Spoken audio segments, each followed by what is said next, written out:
पुष्कर, जिस तरह के मार्क्स तुम्हारे आ रहे हैं, मुझे नहीं लगता कि तुम्हें बाद में किसी भी अच्छे कोर्स में एडमिशन मिल जाएगा।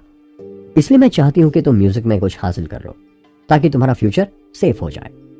सुयश से कुछ सीख लोगे तो कल तुम विदेश भी जा सकते हो, वरना तुम्हें कॉलेज के बाद सड़कों पर धक्के खाने पड़ेंगे।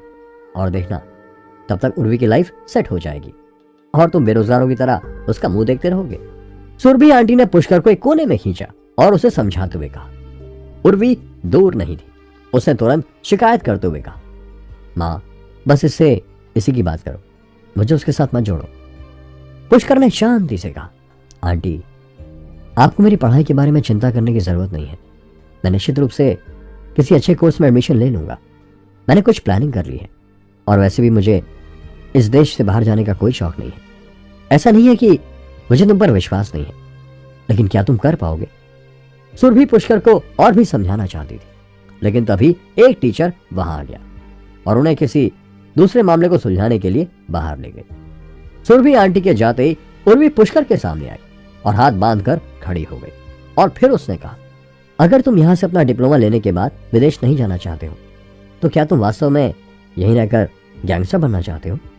वो तो अच्छा है कि मेरी माँ हमेशा तुम्हारे बारे में सोचती है और तुम्हारी चिंता करती है। गैंगस्टर? बिल्कुल नहीं। मैं कभी भी दूसरों से कमतर होने की इच्छा रखने वाला इंसान नहीं रहा।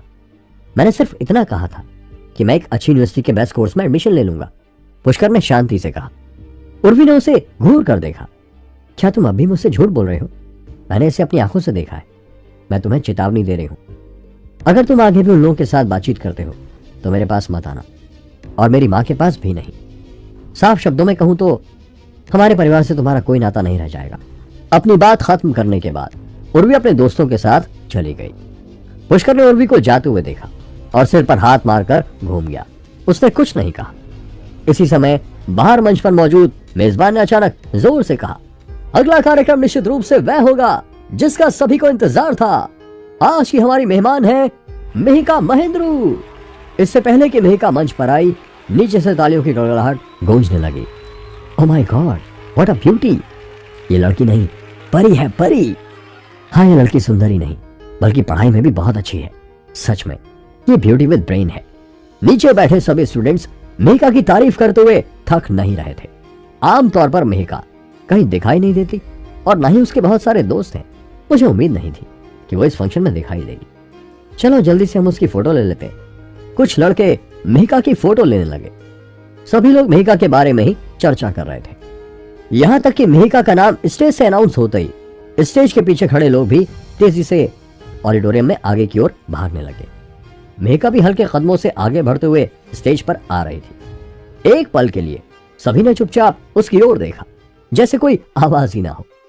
आज मिहिका ने कुछ ओल्ड फैशन वाली पोशाक पहनी हुई है। सफेद पोशाक, बर्फ से भी अधिक सफेद, लेकिन उसके काले बाल लंबे हैं। उसके शरीर से निकलने वाली शीतलता और मन को मोहने वाला स्वभाव जो किसी के पास नहीं हो सकता, अचानक उसे सबसे अलग कर देता है। कॉलेज की बाकी लड़कियां उसके सामने फीकी लग रही थी। मिहिका ने स्टेज पर आकर अपने बर्फ से सफेद हाथों को फैलाया।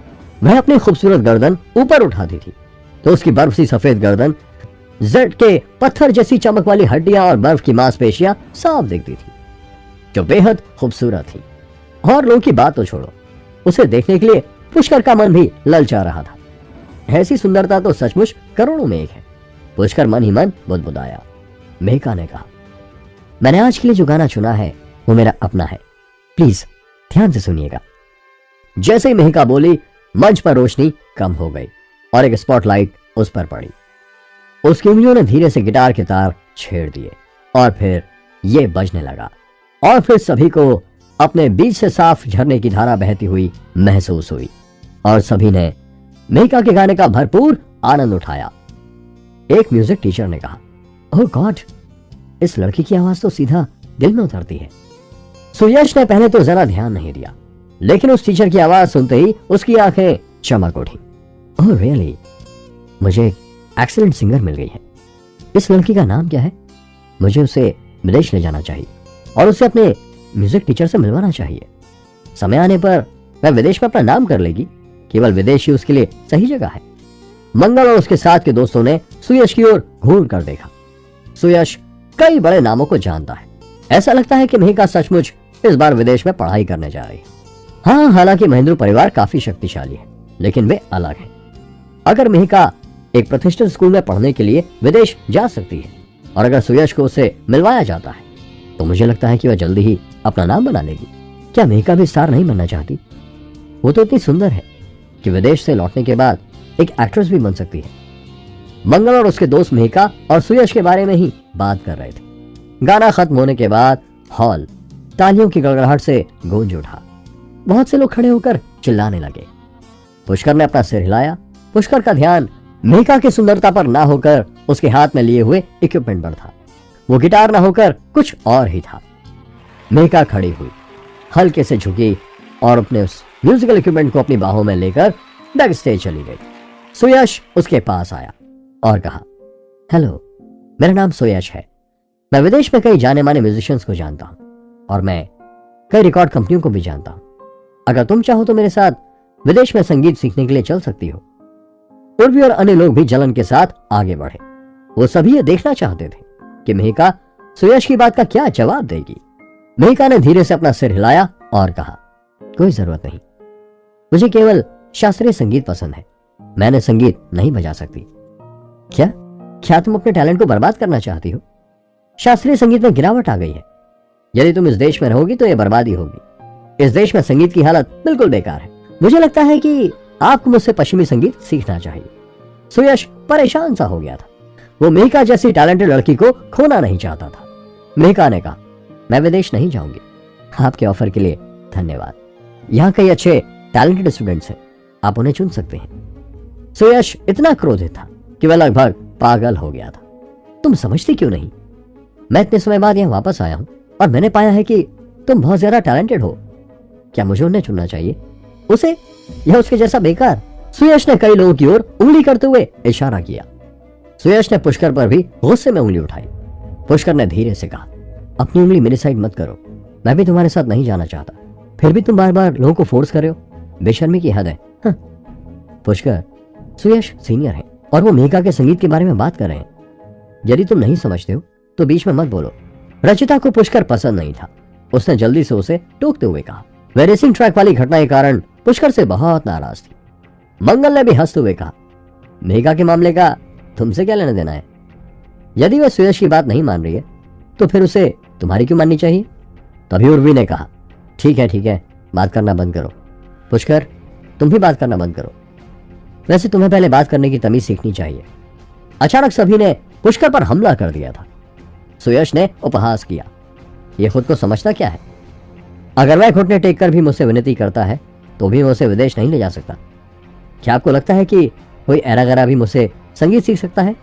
पुष्कर अचानक खड़ा हो गया और कहा, ठीक है, मैं तुम्हें दिखाता हूं कि असली संगीत क्या होता है। अरे, क्या तुम स्टेज पर जा रहे हो? सुयश ने सरप्राइज होने का नाटक किया। मंगल ने हंसते हुए कहा, क्यों खुद की बेइज्जती कराने जा रहे हो? ठीक है, आगे बढ़ो। तुमने कभी गिटार हाथ में लिया भी है, बेवकूफ इंसान? उर्वी की आंखें चिंता से भरी थी। बेशक वह जानती थी कि पुष्कर ने इतने लंबे समय से कभी गिटार नहीं छुआ था। उसके पास कोई प्रतिभा ही नहीं थी, तो वह प्रदर्शन कैसे कर पाता? पुष्कर, तुम बेकार में स्ट्रांग बनने की कोशिश क्यों कर रहे हो? ये एक बड़ा फंक्शन है। क्या तुम थोड़ा मैच्योरिटी से सोच सकते हो? जब भी तुम्हें कोई कुछ भी बोल देता है तो तुम गुस्से में उससे बदला लेने पर उतारू क्यों हो जाते हो? पुष्कर धीरे से मुस्कुराया और बोला, मैं किसी का इक्विपमेंट उधार ले सकता हूं? सुयश ने अचानक एक गिटार निकाला और कहा, तुम ये ले सकते हो, लेकिन क्या तुम्हें मालूम है कि मेरा गिटार एक लिमिटेड एडिशन है। इसकी कीमत 10 लाख से भी ज्यादा है। यदि इस पर स्क्रैच भी लग जाता है तो क्या तुम इसके लिए भुगतान कर सकते हो? उसके बाद पुष्कर ने वहीं पर खड़ी हुई मेहका की ओर देखा और कहा, क्या तुम मुझे अपना इक्विपमेंट दे सकती हो मेहका? मेहका ने अपने गुलाबी होंठ काटे। जब अपने घर पर मेहका ने पुष्कर से उसकी संगीत शिक्षा के बारे में पूछा था तो पुष्कर ने मना कर दिया था। मेहका को यह बात याद थी, इसलिए मेहका ने कहा, पुष्कर, तुम्हें अपनी परफॉर्मेंस के लिए म्यूजिकल इक्विपमेंट का अरेंजमेंट खुद ही करना होगा। इसलिए अगली बार जब तुम तैयार हो तो तुम सभी के देखने के लिए परफॉर्म कर सकते हो। अदरवाइज तुम किसी और की गिटार पर इतनी जल्दी हाथ नहीं सेट कर पाओगे। उर्वी स्पष्ट रूप से समझ गई थी कि मेहका का क्या मतलब है, लेकिन मैं थोड़ा आश्चर्यचकित थी कि मेहका का स्वभाव हमेशा ठंडा था। तो वह पुष्कर के लिए क्यों बोल रही थी, जबकि मेहका के बारे में सभी जानते थे कि वो जल्दी से किसी से भी बात नहीं करती थी। उर्वी ने तुरंत कहा, बात करना बंद करो, क्या अब हम नेक्स्ट एक्ट की तैयारी कर सकते हैं? नेक्स्ट एक्ट डांस है। पुष्कर हल्के से मुस्कुराया और फिर अचानक अपने बगल वाले गमले में लगे पौधे के पास पहुंचकर उस पौधे में से एक पत्ता तोड़ लिया। फिर सभी की आश्चर्यचकित निगाहों को अपने चेहरे पर रखते हुए वह सीधे मेजबान की ओर चला गया। पुष्कर ने न जाने मेजबान के कान में क्या कहा। वो मेजबान बहुत खुश हुआ और तुरंत मंच पर गया और बोला, डांस एक्ट स्टार्ट करने से पहले हमारे स्टूडेंट्स में से एक स्टूडेंट परफॉर्म करना चाहते हैं। अब आइए इस छात्र को मंच पर आमंत्रित करें। तुरंत पूरे ऑडिटोरियम में टीचर्स और छात्रों ने पुष्कर को प्रदर्शन मंच की ओर कदम से कदम मिलाकर चलते देखा। उर्वी और उसके साथ खड़े सभी उसके दोस्त तो शौक में थे। दूसरी ओर सुरभि आंटी और अंकिता छात्रों के बीच कुछ व्यवस्था कर रहे थे। अचानक उन्होंने स्टेज पर यह नजारा देखा और चौंक गए। अरे बाप रे, ये पुष्कर है, वो भी मंच पर। क्या वह स्टेज पर परफॉर्म करने जा रहा है? वो क्या करेगा? सभी छात्र असमंजस में एक दूसरे की ओर देखने लगे। उन्हें समझ नहीं आ रहा था कि क्या करें और पुष्कर के बारे में बात करने लगे। पुष्कर, ओह तुम वहां क्या कर रहे हो? जल्दी से नीचे आओ, उर्वी ने गुस्से से कहा, लेकिन दबी हुई आवाज में। वह पुष्कर से बेहद निराश थी।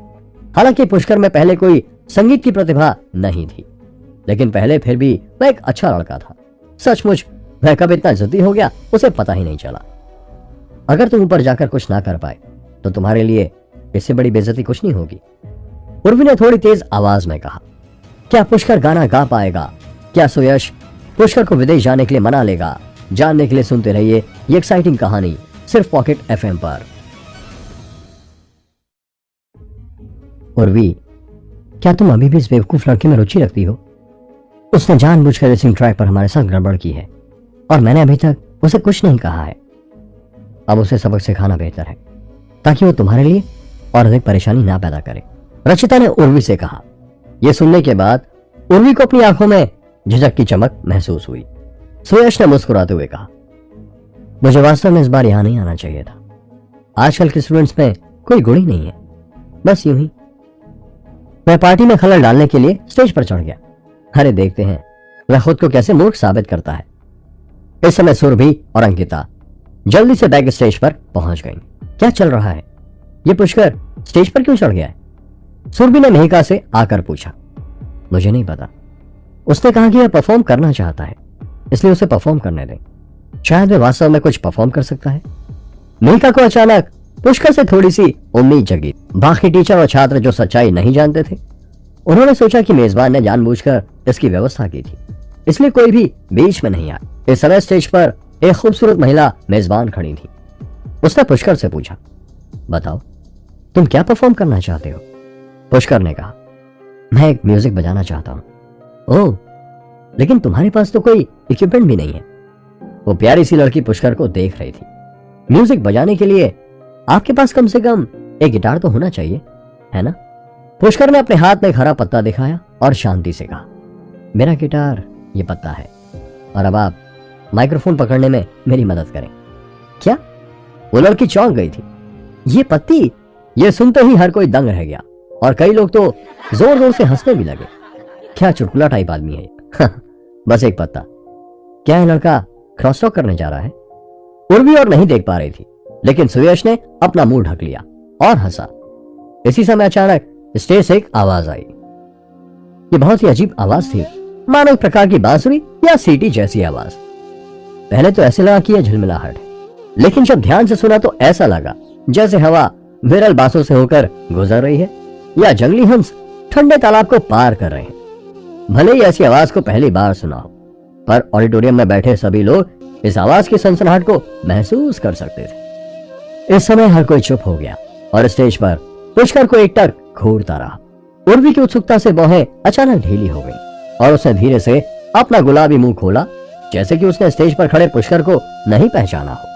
सुयश के चेहरे पर आई मजाकिया मुस्कान भी खत्म हो गई और उसकी पुतलियां धीरे धीरे सिकुड़ गईं। सबसे चौंकाने वाली बात थी, स्टेज पर मौजूद क्यूट लड़की वह पुष्कर के लिए माइक्रोफोन पकड़ रही थी। इतने करीब से वह स्पष्ट रूप से देख सकती थी कि कैसे पुष्कर ने म्यूजिक बजाने के लिए हरी पत्ती के एक टुकड़े को मुंह में डाल दिया था। एक पल के लिए जैसे ही उसने सुना और देखा, उसका सुंदर गुलाबी चेहरा बेवजह गर्म हो गया। अचानक एक तेज आवाज आई। इसने उन सभी लोगों को अचानक बाधित कर दिया जो म्यूजिक में डूबे हुए थे। पता चला कि प्यारी महिला मेजबान इतनी मूर्ख थी कि वह माइक्रोफोन पकड़ नहीं पाई और उसे जमीन पर गिरा दिया। फिर म्यूजिक बंद हो गया। पुष्कर के मुंह में हरी पत्ती भी इसी समय एक लंबी दरार में विभाजित हो गई। Sorry, I am sorry. प्यारी लड़की ने घबराकर माइक्रोफोन उठाया और जल्दी से उसे फिर से पुष्कर के पास ले गई। पुष्कर ने रुककर शांति से कहा, कोई बात नहीं, बस यहीं रुक जाओ, मेरा इक्विपमेंट भी टूट गया है। पुष्कर ने टूटी हुई हरी पत्ती उठाई और धीरे से हंसा। मैं तुम्हें दूसरा टुकड़ा चुनने में मदद करूंगी। सुंदर लड़की ने आगे बढ़कर टूटी हुई हरी पत्ती ले ली और तुरंत स्टेज से उतर गई। पुष्कर अभी म्यूजिक नहीं बजा सकता था। उसने नीचे बैठे टीचर्स और छात्रों का अभिवादन के रूप में सिर हिलाया और स्टेज के पीछे की ओर चला गया। क्या यह अभी खत्म नहीं हुआ है? मत जाओ पुष्कर, फिर से बजाओ, ये तो केवल आधा है। अरे बाप रे, इतने सुंदर टुकड़े का ये केवल आधा हिस्सा ही क्यों है? फिर से स्टेज पर आओ। दर्शकों में बैठे छात्र पागल हो गए थे। यह उनकी आधी इच्छाओं का एक प्रकार का पागलपन। स्टेज के पीछे हर कोई पुष्कर को नीचे आते देख रहा था। रचिता ने पुष्कर की ओर देखा और शर्म से कुछ कदम पीछे हट गई। मंगल का चेहरा भी चल रहा था, जैसे किसी ने उसे कई बार जोर से थप्पड़ मारा। वह मूल रूप से निराशा में पुष्कर के नीचे आने और उस पर हंसने का इंतजार कर रहा था, लेकिन अब उसे खुद पर ही शर्म आ रही थी। पुष्कर, तुमने इस तरह का म्यूजिक बजाना कब सीखा?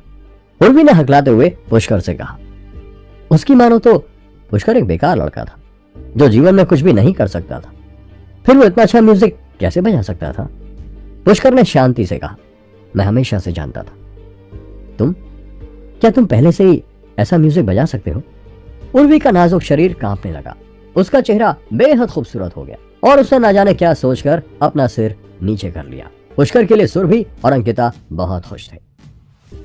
हाँ, मुझे उम्मीद नहीं थी कि तुम्हारे पास ऐसा टैलेंट है, लेकिन तुम्हारे पास केवल आधा गाना है। कितने अफसोस की बात है। मौका मिलने पर तुम्हें इसे मेरे लिए बजाना होगा। मैं इसे आधा सुनकर अभी बहुत अनकंफर्टेबल महसूस कर रही हूँ। मैं चाहती हूँ कि यह पूरा हो जाए। अंकिता ने आधे गीत को भी समझ लिया था। भीड़ के पीछे मेहका थी जो चुपचाप खड़ी हुई थी।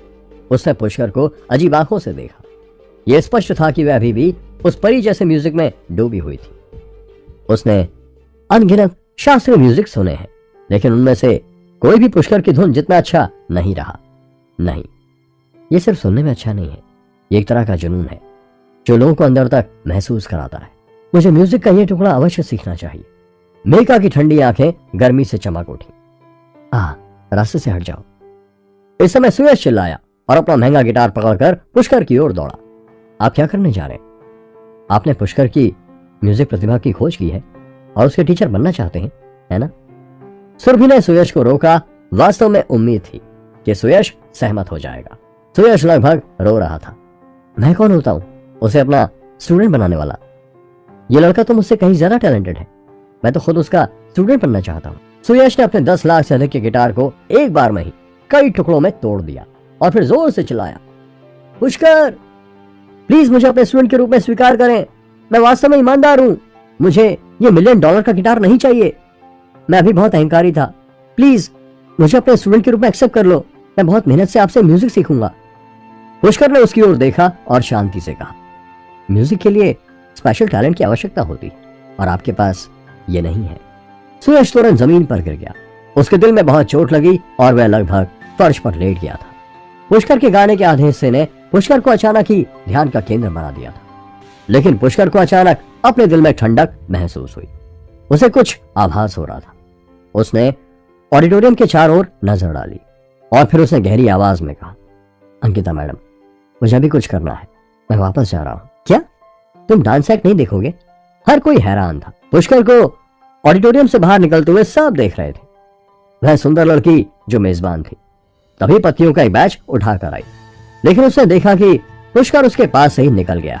वह एक पल के लिए स्तब्ध रह गई। उसने अपने हाथ में टूटे हुए पत्ते को देखा, अपने गुलाबी होठों को काटा और ध्यान से उसे अपने गुलाबी पर्स में रख लिया।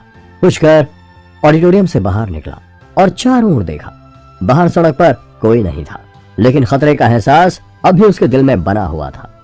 पुष्कर, तुम क्यों जा रहे हो?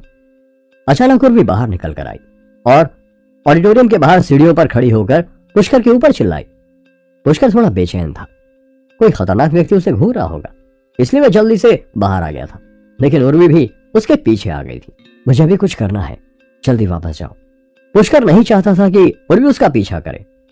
उर्वी ने अचानक पूछा, तुमने कहा था कि तुम लंबे समय से म्यूजिक जानते हो, तो फिर तुमने मुझे पहले क्यों नहीं बताया? पहले तो मैं थोड़ा दुखी हुई, लेकिन बोलते बोलते गुस्सा हो गई। क्या तुमने इसे जानबूझकर छिपाया? फिर तुम हमें शर्मिंदा करने के लिए जानबूझकर स्टेज पर परफॉर्म करने गए थे, है ना? तुम्हारे लिए सबसे जरूरी बात मुझे नीचा दिखाना है ना? तुम्हारे स्टेज पर आने से पहले मैं तुम्हारे बारे में क्या क्या सोच रही थी और तुमने मेरे साथ ऐसा किया। उर्वी ने पुष्कर की ओर घूर कर देखा। तुम बहुत कुछ जानते हो, लेकिन क्या तुमने कभी मेरे बारे में सोचा है?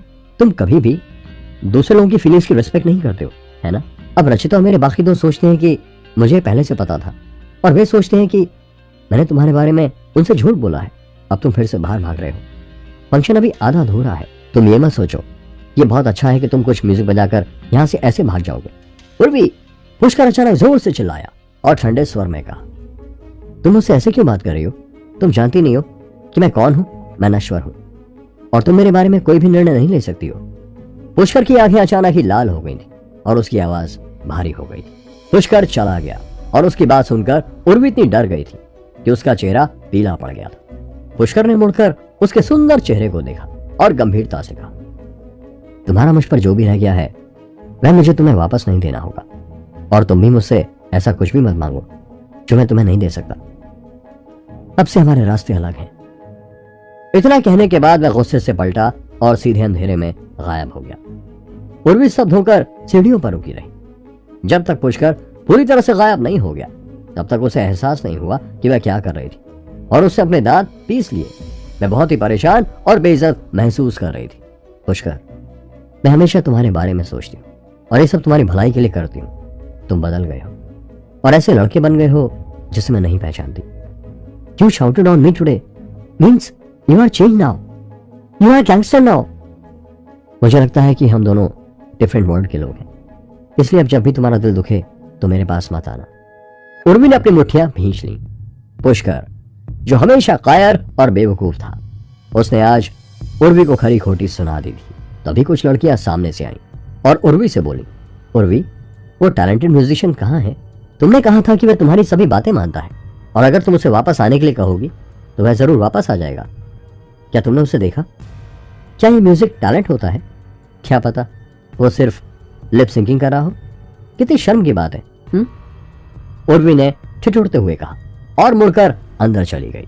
पुष्कर बिल्डिंग से बाहर आ चुका था, लेकिन अभी भी उसे महसूस हो रहा था कि कोई उसका पीछा कर रहा है। वो खतरे को सूंघ सकता था। यह अंधेरे में एक क्रूर जानवर द्वारा घूरे जाने का एहसास है। ये वही घटिया आदमी है जो मधुमक्खियां पालता है। पुष्कर अकेले धीरे धीरे चलने लगा और वह अपनी सोसाइटी में भी पहुंच गया। उसने अभी तक कोई एक्शन नहीं लिया है। ऐसा लगता है जैसे यह आदमी बहुत चालू है। कौन है यह आदमी? मुझ पर हमला क्यों नहीं कर रहा है, जबकि मैं इतना आहिस्ता से चलते हुए यहां तक आ गया हूं? पुष्कर ने मन ही मन कहा। पुष्कर अपने घर में घुस गया और फिर उसने नहाने के बहाने तुरंत ध्यान लगाना शुरू कर दिया। कौन था जो पुष्कर का पीछा कर रहा था? क्या उर्वी और पुष्कर में फिर से प्यार जाग जाएगा? जानने के लिए सुनते रहिए ये एक्साइटिंग कहानी सिर्फ पॉकेट एफएम पर। पुष्कर अपने कमरे में लेटा हुआ कुछ सोच रहा था कि तभी उसके घर की डोरबेल बजी। इतनी देर रात को कौन हो सकता है? अभी तो सुबह के 3 ही बज रहे हैं। पुष्कर थोड़ा चौंक गया था। फिर वो उठकर दरवाजे पर गया। अरे तुम यहाँ, और वो भी इतनी देर रात? तुम यहाँ किस लिए आई हो? पुष्कर ने देखा कि सामने एक लंबी पतली सी लड़की खड़ी है। वो और कोई नहीं बल्कि मेहका ही थी। पुष्कर के कुछ कहने से पहले ही मेहका सीधी अंदर ही चली गई और बोली, मैं यहाँ उस धुन के बारे में जानने आई हूँ जो तुमने फंक्शन में बजाई थी। मुझे वो म्यूजिक स्कोर चाहिए। मेरे पास वो म्यूजिक स्कोर नहीं है, और अगर मेरे पास होता भी तो तुम इसे नहीं बजा पाती। मेहका ने अपनी बड़ी आंखों से पुष्कर को देखा और कहा, मुझे इतना परेशान मत करो, मैं क्यों नहीं बजा सकती? मुझे जल्दी से स्कोर दो, मुझे उसका दूसरा पार्ट भी चाहिए। तुम चाहो तो मैं इसके पैसे भी दे सकती हूँ। ऐसा कहने के साथ मेहका ने अपना एटीएम कार्ड निकालकर पुष्कर के सामने रख दिया और कहा, मेरा और कुछ मतलब नहीं है, मुझे गाना बहुत पसंद है। इस कार्ड में 3 लाख रुपए हैं और पासवर्ड मैं तुम्हें मैसेज कर दूंगी। मैं तुम्हारा गाना खरीदना चाहती हूँ। यदि तुम मुझे इसे नहीं देते तो मैं यहाँ से नहीं जाऊंगी। पुष्कर को उसकी मूर्खता पर हंसी आ गई थी। तुम इसे नहीं सीख सकती। एक दूसरे का समय बर्बाद मत करो, पुष्कर ने हंसते हुए कहा। मेघा वहीं पुष्कर के सामने बैठ गई। मेरे पास वैसे भी बहुत समय है, पता नहीं तुम एक म्यूजिक स्कोर देने के लिए इतना एटीट्यूड क्यों दिखा रहे हो। ठीक है, मैं तुम्हें म्यूजिक स्कोर दूंगा, लेकिन यदि तुम इसे नहीं सीख पाई तो मेरे पास मत आना, पुष्कर ने कहा। मेघा ने सिर हिलाया और पुष्कर की ओर गुस्से से देखा। मेघा की नजरों में पुष्कर किसी और से अलग नहीं था। पैसों के सामने हर कोई बिकने के लिए तैयार हो जाता है। ऐसा कोई म्यूजिक स्कोर नहीं है जिसे मैं नहीं सीख सकती, बस इसे मुझे दे दो। पुष्कर ने तुरंत कागज और पेन निकाला, सब कुछ लिखा और फिर स्कोर मेघा को सौंप दिया। और अब मुझे परेशान मत करना, ये कहकर पुष्कर अपने कमरे में वापस चला गया। अगली सुबह वह बाहर आया तो उसने देखा कि बाथरूम में पानी बहने की आवाज आ रही थी। अरे लड़की यहाँ पर नहा रही है। बाथरूम से हल्की गुनगुनाहट की आवाज आई। पुष्कर की सुनने की क्षमता अब इतनी तेज हो चुकी थी कि उसने मेघा के कोमल शरीर को धोने वाली एक छोटी सी हथेली की आवाज भी सुनी। ये लड़की तो सचमुच पागल है। पुष्कर तैयार होने के लिए दूसरे कमरे में गया और तैयार होने के बाद कॉलेज चला गया। क्या हुआ है यहाँ? जैसे ही पुष्कर ने कॉलेज में कदम रखा तो उसने देखा कि ग्राउंड में 20 से अधिक बसें खड़ी हैं और स्टूडेंट्स उनमें चढ़ रहे हैं। पुष्कर, क्या तुम कभी पहले नहीं आ सकते? जल्दी से बस में चढ़ो, 12 नंबर बस तुम्हारा इंतजार कर रही है। अंकिता ने देखा कि पुष्कर बाहर खड़ा हुआ देख रहा है, इसलिए उसने चिल्लाते हुए पुष्कर से कहा, टीचर हम कहाँ जा रहे हैं? पुष्कर ने अंकिता से पूछा। अंकिता ने आश्चर्य से कहा, आज हम सभी घूमने जा रहे हैं। क्या तुम्हें पहले नहीं पता था? तुम्हारा सामान कहाँ है? मैं इसे नहीं लाया, पुष्कर ने कंधे उचकाते हुए कहा। अंकिता ने उसे गुस्से और मजाकिया अंदाज में देखा। जल्दी करो और बैठ जाओ, गाड़ी चलने वाली है, और जब हम वहां पहुंचेंगे तो मैं तुम्हें इसे खरीदने के लिए ले जाऊंगी।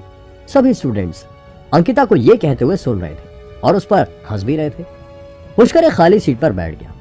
पुष्कर के पास बैठा हुआ एक मोटा लड़का मुस्कुराया और बोला, अरे पुष्कर, तुम्हें कल रात बहुत नशा नहीं हुआ था, है ना? आज हम वहां एक रात के लिए रुक रहे हैं और तुम इतने अच्छे हो कि तुम टूथब्रश भी नहीं लाए। हाँ मैं भूल गया, पुष्कर ने कहा। पुष्कर जाना तो नहीं चाहता था, लेकिन अंकिता ने उसे जबरदस्ती खींच लिया था। जल्द ही गाड़ी चल पड़ी। 5 घंटे से अधिक समय तक गाड़ी चलने के बाद बस एक हिल स्टेशन पहुंच गई थी। वहां बहुत से और भी टूरिस्ट आए हुए थे। अरे ये कैसे हो सकता है? मैं यहाँ कुछ खतरा कैसे महसूस कर सकता हूँ? ये तो किसी दुश्मन की गंध है, पुष्कर ने बस से उतरते ही कहा। लेकिन जैसे ही पुष्कर ने उस बुरी आत्मा को महसूस किया, उस बुरी आत्मा को भी पुष्कर महसूस होने लगा और वो खतरे का ऑरा अचानक गायब हो गया जो कुछ देर पहले तक पुष्कर महसूस कर रहा था। बहुत चालाक है, पुष्कर ने कहा। पुष्कर टीचर के कहने पर अपने रूम में चला गया। हालांकि ये एक हिल स्टेशन था जहां पर टूरिस्ट के आने जाने के लिए बहुत अच्छे से अरेंजमेंट किया गया था। सभी लोग अपने अपने कमरे में बैठ जाएं और कुछ देर आराम करें। अंकिता ने जल्दी से व्यवस्था पूरी कर ली और फिर पुष्कर को खरीदारी के लिए बाहर ले गई। यहाँ हमेशा टूरिस्ट आते रहते हैं, इसलिए बहुत सी दुकानें हैं जहां सभी जरूरत की चीजें मिल जाती हैं, अंकिता ने पुष्कर से कहा। पुष्कर ने कहा, टीचर मैं अपने लिए शॉपिंग कर लूंगा, आप जाकर अपना कोई काम कर सकती हैं। अंकिता ने उसे रास्ता समझाया और फिर अपना एटीएम निकालकर पुष्कर को देते हुए कहा, ये लो, इसमें 10,000 रुपए हैं, अपने लिए अच्छे से शॉपिंग कर लेना। मेरे पास खुद पैसे हैं, मैं आपसे पैसे कैसे मांग सकता हूं? पुष्कर ने पैसे लेने से मना करते हुए कहा। अंकिता ने कहा, तुमने मुझे अस्पताल में इतनी मदद की थी, इसलिए मुझे भी तुम्हें कुछ देना चाहिए। मुझे कॉलेज से सैलरी मिलती है और वैसे भी मैं नहीं चाहती कि तुम यहाँ पैसे खर्च करो। After all I am your teacher. Ankita के इतना कहने पर पुष्कर ने कार्ड ले लिया, लेकिन अंकिता के जाने पर पुष्कर जैसे ही मुड़ा तो उसने वहां किसी को खड़े पाया। वो मेहिका थी। क्या बात है? पुष्कर ने उससे पूछा। मेहिका सोच रही थी कि कल ही तो उसने पुष्कर को 3 लाख रुपए दिए थे, फिर वो अंकिता मैडम से पैसे क्यों ले रहा है? ये आदमी पैसे के लिए कुछ भी करेगा। मेहिका ने गुस्से में पुष्कर से कहा, जो संगीत स्कोर तुमने मुझे दिया था वो बिल्कुल भी नहीं बजाया जा सकता। तुमने मेरे पैसे के साथ कुछ नहीं किया, है ना? मैंने तुमसे पहले कहा था, ऐसा कोई तरीका नहीं है जिससे तुम इसे बजा सको, पुष्कर ने कहा। उसके बाद पुष्कर ने उसे इग्नोर कर दिया और आगे बढ़ गया, क्योंकि उसे कपड़े खरीदने थे। मैं भी देखती हूँ तुम मेरे पैसे कैसे खर्च करते हो। मैं अभी अपना अकाउंट ही लॉक कर दूंगी। अगर तुम मुझे सही म्यूजिक स्कोर नहीं दोगे तो मैं तुम्हें पैसे भी नहीं दूंगी। मेहिका ने गुस्से में अपना मोबाइल फोन निकाला और अपने बैंक अकाउंट में लॉग इन किया। तुम मेरे पीछे क्यों आ रही हो? पुष्कर ने अपने पीछे आती हुई मेहिका को देखकर कहा, क्या ये तुम्हारा घर है क्या? जो भी चाहे रास्ते पर चल सकता है, मेहिका ने पुष्कर से कहा। पुष्कर ने ज्यादा कुछ नहीं बोला क्योंकि बाकी सभी स्टूडेंट्स उसी की ओर देख रहे थे। जल्दी पुष्कर ने कपड़े खरीद लिए, लेकिन जब पुष्कर दूसरी चीजें खरीद रहा था तो मेहिका ने उसके जूते बदल दिए। देखती हूँ तुम टीचर अंकिता के पैसे कैसे खर्च करते हो। मेहिका ने शांत होने का नाटक किया और पुष्कर के जूते बदलने के बाद कुछ देर इंतजार किया। जब उसने पुष्कर को बाहर आते और बदले हुए जूतों के साथ जाते देखा तो वह इतनी खुश हुई कि उसने अपना मुंह ढक लिया और हंसने लगी। अगले दिन सुबह 5 बजे सभी छात्रों ने स्नान किया और अपने कपड़े बदले और एक मंदिर के सामने चौराहे पर इकट्ठा होने लगे। सभी छात्रों ने एक जैसे कपड़े पहने हुए थे, जिसे देखकर हर कोई हैरान रह गया। ये एक संत का आश्रम था। जब वो सभी आश्रम में प्रवेश कर रहे थे तभी एक लड़का जोर से जम्हाई लेते हुए चिल्लाया, मैं भूख से मर रहा हूं, मैं कब खा सकता हूं? मैं बेकार में यहां खड़ा हुआ हूं, मुझे बिल्कुल भी अच्छा नहीं लग रहा है। नीमा चुप हो जाओ, बिना बात के बकवास मत करो, उसके दोस्त ने डांटते हुए कहा। उसके बगल में एक दुबला पतला लड़का भी ऐसा लग रहा था जैसे वह जागा ही नहीं हो। अंकिता भी उसी लाइन में खड़ी हुई थी। उसने कहा, शांत, बात मत करो। लंबे लड़के ने पीछे देखा और घुराया, भाड़ में जाओ, तुम मेरी क्लास के टीचर नहीं हो क्या? इसका तुमसे कोई लेना देना है? ये सही है, बस अपनी क्लास का ध्यान रखो और अपने काम से काम रखो। दूसरे लड़के ने भी अंकिता से ऐसे ही कहा। अंकिता गुस्सा हो गई, लेकिन वह इस समय जोर से शोर नहीं कर सकती थी। लेकिन अचानक अंकिता ने देखा कि एक व्यक्ति तेजी से आ रहा है और उसने दोनों लड़कों की गर्दन के पिछले हिस्से पर जोर से चोट की। पुष्कर ने उन 2 बदतमीज लड़कों को मारकर जमीन पर गिरा दिया और फिर उन दोनों को नीचे गिराकर लात मारी। अंकिता इतनी परेशान हो गई थी कि उसके पास पुष्कर को डांटने का समय नहीं था और उसने तुरंत कुछ लड़कों को डॉक्टर के पास ले जाने के लिए कहा जो कार के साथ आए थे। ये लड़का अपने मार्शल आर्ट पर भरोसा करते हुए हर जगह अपने साथ के लोगों को धमकाता है।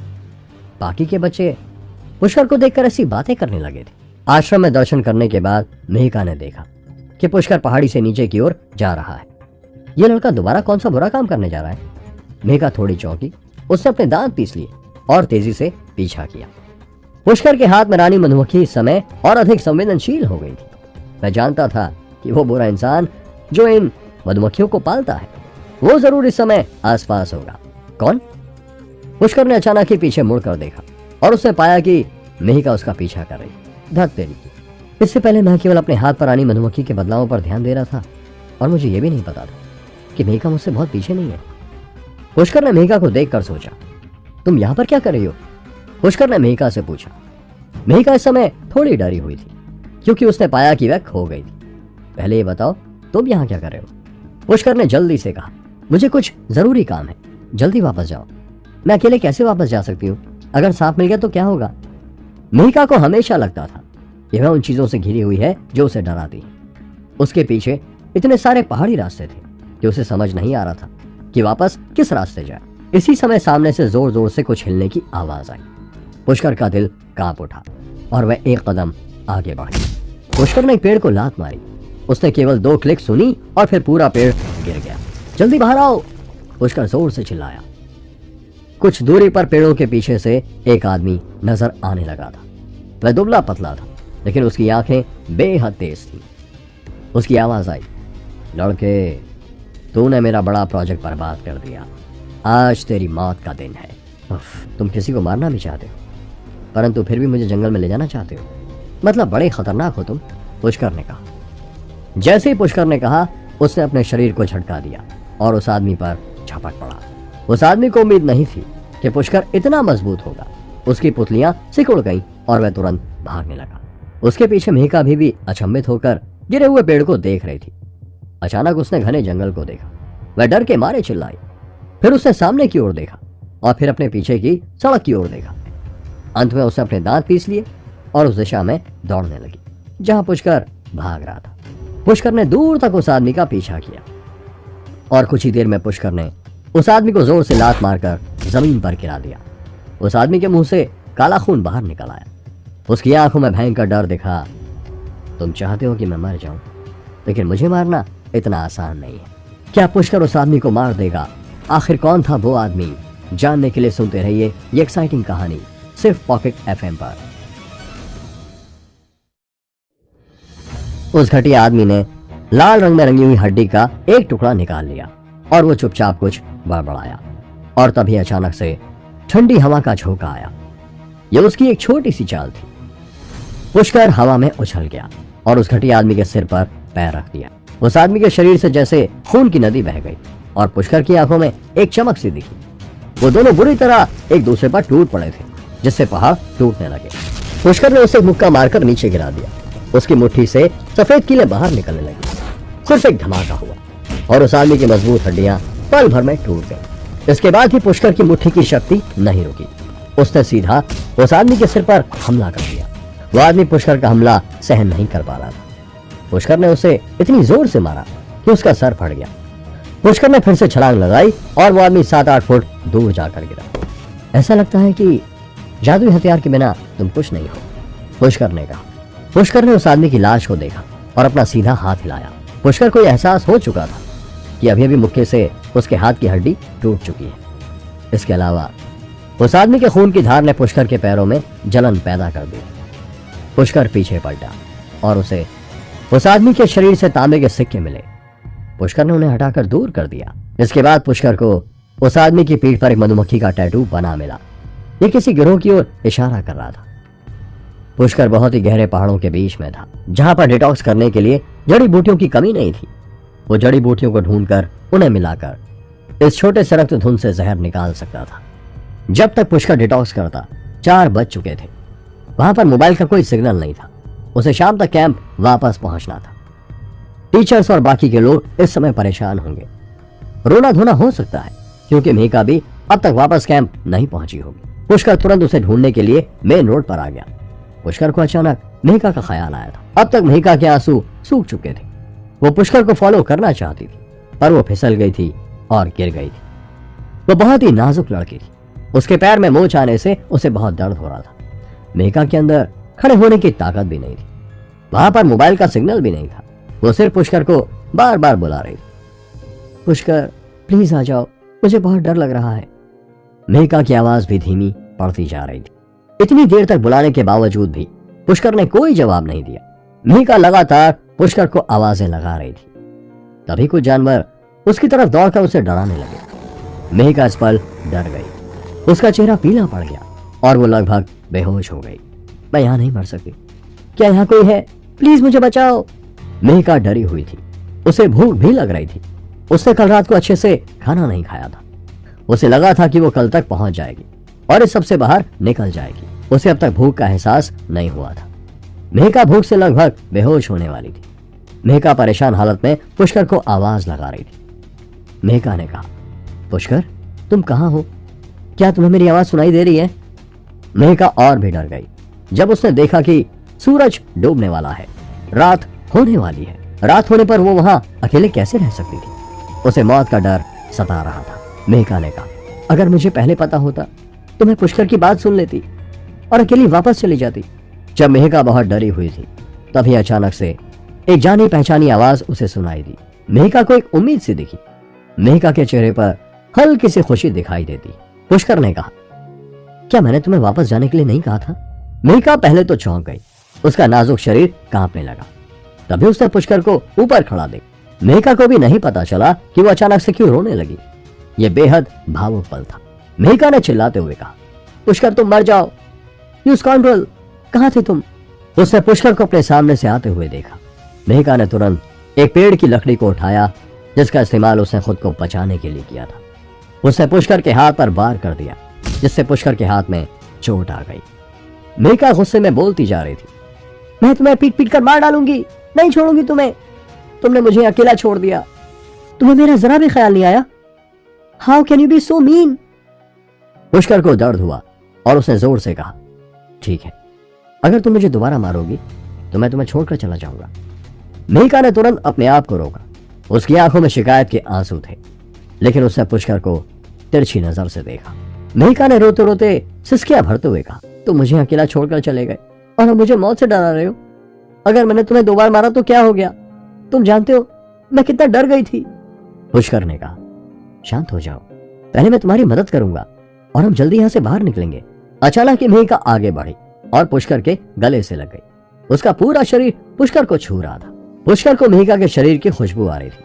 मेहिका का नरम शरीर और गर्म सांसें पुष्कर को महसूस हो रही थी। खासकर मेहिका का दिल, जो कि पुष्कर के दिल से चिपका हुआ था। दोनों एक दूसरे के बेहद करीब थे। पुष्कर अब चाहकर भी कुछ नहीं कर सकता था, लेकिन पुष्कर के दिल में कोई गंदा ख्याल नहीं आया था। वह भी मेहिका की मदद करना चाहता था। उसने मेहिका के ऊपर चढ़ने में मदद की और उसके घुटने को देखने लगा। मेहिका का घुटना एकदम सफेद और मुलायम था, जैसे कि किसी ने दूध से धोया हो। पुष्कर ने मेहिका के घुटने पर जैसे ही हाथ लगाया तो पुष्कर की इस तरह से छूने पर मेहिका का चेहरा शर्म से लाल हो गया। मेहिका ने कहा, मैं थक गई हूं और बहुत भूखी भी हूं, प्लीज मुझे उठा लो और कुछ खाने का अरेंजमेंट करो ना। पुष्कर का सीधा हाथ टूट गया था, उसमें बिल्कुल भी ताकत नहीं। उसने अपने उल्टे हाथ से ये सब किया। मेहिका उतनी भी नाजुक नहीं थी जितना कि वो सोच रही थी। इस समय वो पूरी ताकत से टिकी हुई थी। वो पुष्कर को देखने की हिम्मत भी नहीं कर पा रही थी। पुष्कर ने मेहिका के पैरों को ठीक करने के लिए पहले घुटनों का इस्तेमाल किया और फिर ताकत के लिए उल्टे हाथ का इस्तेमाल किया। मेहिका को इतना खतरनाक दर्द हुआ कि वो लगभग बेहोश होने को थी। पुष्कर ने मेहिका से कहा, अभी यहां वहां मत घुसो, थोड़ी देर आराम करो, थोड़ी देर में हम बाहर निकलेंगे। पुष्कर निकलने की तैयारी करने लगा। मेहिका ने अपने पेट पर हाथ रखकर पुष्कर से कहा, मुझे बहुत भूख लग रही है, क्या कुछ खाने का अरेंजमेंट नहीं हो सकता? पुष्कर यहां वहां देखने लगा। उसने भी बहुत समय से कुछ नहीं खाया था। पुष्कर को भी भूख का एहसास हो रहा था। मेहिका को बहुत परेशानी हो रही थी।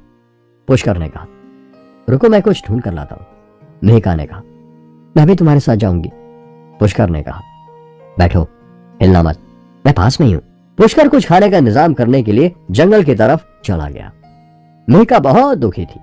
बचपन से ही वो जिन लड़कों से मिली थी वो उसे खुश करने की कोशिश करते थे, पर पुष्कर इन सब की परवाह नहीं करता था। मेहिका ने पुष्कर का थोड़ा इंतजार करने के बाद उसे आवाज लगा। मेहिका ने कहा, पुष्कर तुम कहाँ हो? मुझे डर लग रहा है, क्या तुम मुझे सुन पा रहे हो? पुष्कर ने जंगल से आवाज लगाई, मैं यही हूं। मेहिका ने पूछा, क्या तुम्हें खाने के लिए कुछ मिला? पुष्कर ने जवाब दिया, हाँ मिला। और फिर बुदबुदाते हुए, ये छोटी बच्ची बहुत डरपोक है, पिछले 10 मिनट में मेहिका को 20 बार आवाज लगा चुकी थी। पुष्कर ने कहा, मुझे कुछ फ्रूट्स मिले हैं, पहले इनसे अपनी भूख मिटा लो। पुष्कर ने फलों का एक गुच्छा मेहिका को दिया। मेहिका एक तरफ बैठकर दूसरे प्रकार के फल खा रही थी। मेहिका को इतनी भूख लग रही थी कि 2 फल खाने के बाद ही बचा हुआ अवशेष उसने अपने मुंह से बाहर फेंक दिया और पुष्कर से पूछा, तुम क्या खा रहे हो? ये इतना बड़ा क्यों है? मुझे भी ये खाना है। पुष्कर ने कहा, जो मैं खा रहा हूं वो तुम्हें सूट नहीं करेगा।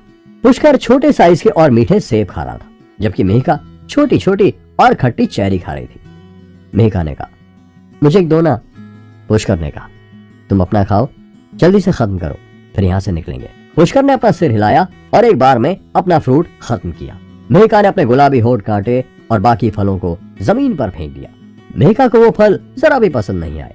मेहिका की भूख अभी नहीं मिटी थी। मेहिका ने कहा, लानत है, कमीने ने टेस्टी फ्रूट्स खाए और मुझे खट्टे फल खाने के लिए दे दिए। इतना कंजूस इंसान आज तक नहीं देखा। तुम्हें जरा भी शर्म नहीं आई? तुमने मीठे फल खाए और मुझे खट्टी चेरी पकड़ा दी। जितना वो इस बात पर सोच रही थी उतना ही उसे गुस्सा आ रहा था।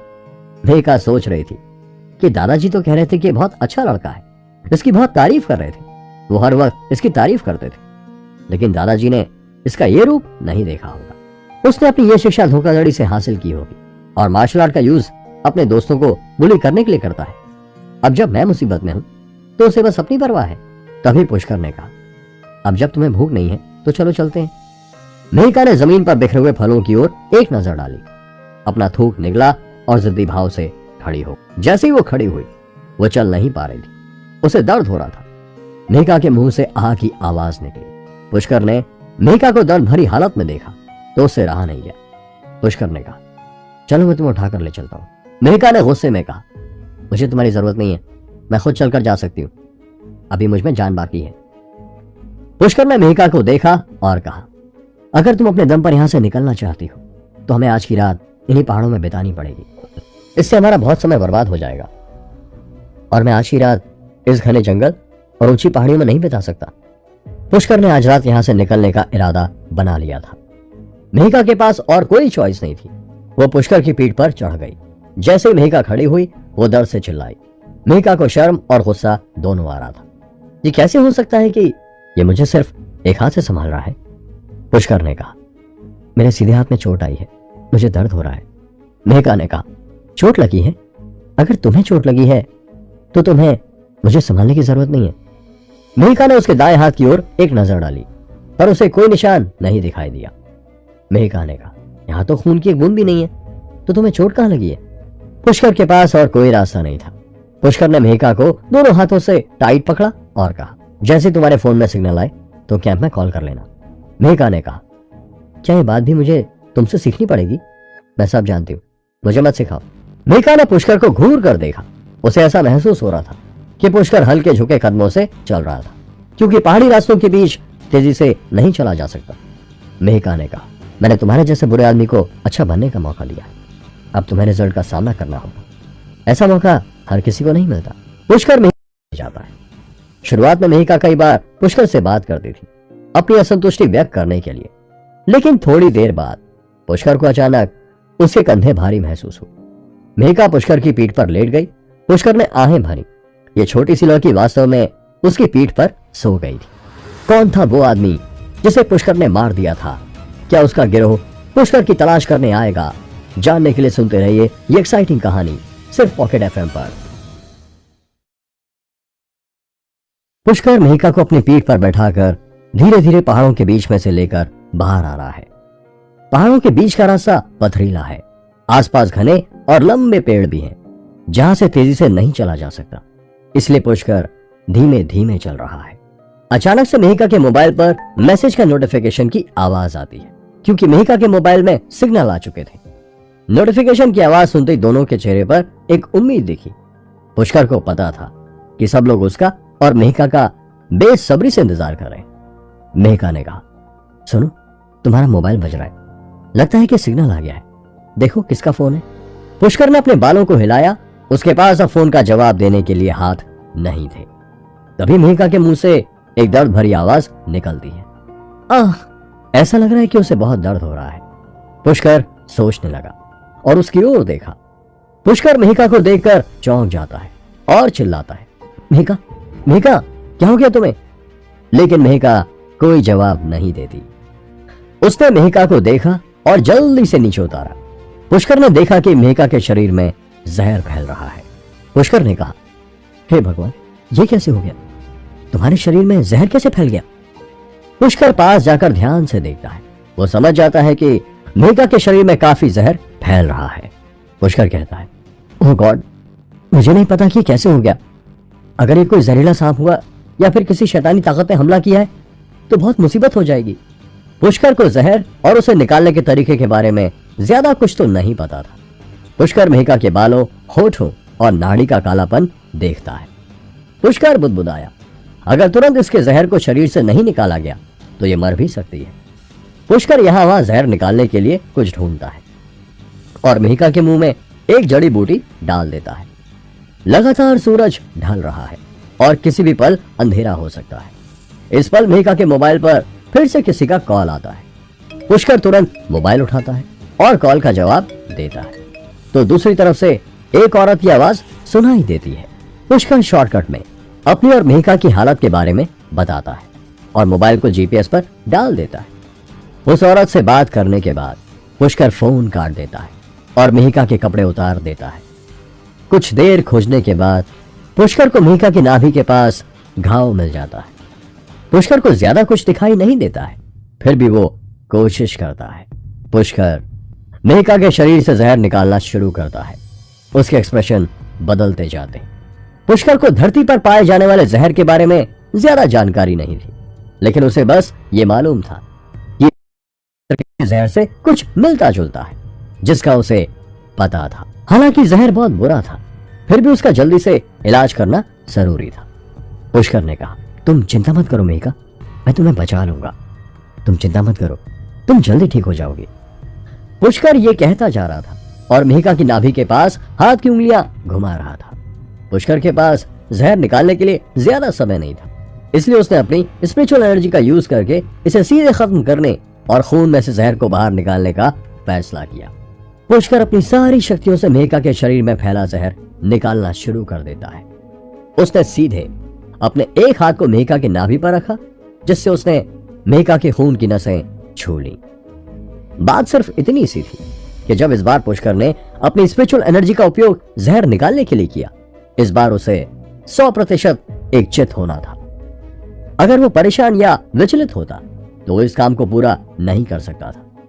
लापरवाही की जरा सी भी गुंजाइश पुष्कर की जान के लिए भी खतरा बन सकती थी। पुष्कर की स्पिरिचुअल एनर्जी मेघा के शरीर में दाखिल होती है तो मेघा के शरीर में हलचल होने लगती है। मेघा को महसूस हो रहा था कि उसके शरीर का नीचे का हिस्सा पूरी तरह से सुन्न हो चुका है। धीरे धीरे मेघा को होश आने लगता है और वो आंखें खोलती है। चारों तरफ अंधेरा था और उसे नहीं पता था कि कितना टाइम हुआ है।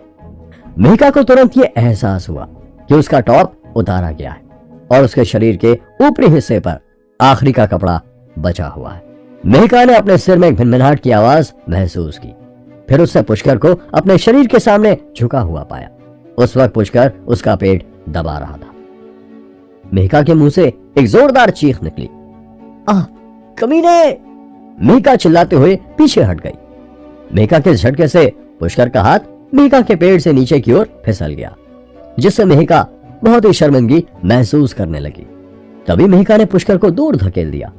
पुष्कर ने अचानक से एक तेज आवाज के साथ अपने मुंह से खून उगल दिया और जमीन पर गिर पड़ा। मेघा कुछ कहना चाहती थी, लेकिन इस समय स्पिरिचुअल एनर्जी के कारण उसका चेहरा दर्द कर रहा था। उसके पास इतनी ताकत भी नहीं थी कि वो कुछ बोल सके। मेघा अचानक से शांत हो गई थी। मेघा को बचपन से ही सब लोग बहुत प्यार करते थे। उसका स्वभाव काफी शांत और कोमल था। उसने पहले कभी ऐसा अनुभव नहीं किया था। वो एक डरे हुए जानवर की तरह कांप रही थी। मेघा ने अपने कपड़े उठाए और वहां से दौड़ते हुए भागने लगी, क्योंकि उसने दूर से आती हुई रोशनी को दूर से देख लिया था। भागने के दौरान मेघा रो रही थी। वो बेहद अपमानित महसूस कर रही थी। वो बस यहां से भाग जाना चाहती थी। अचानक से एक बहुत तेज आवाज सुनाई देती है। वो एक हेलीकॉप्टर था।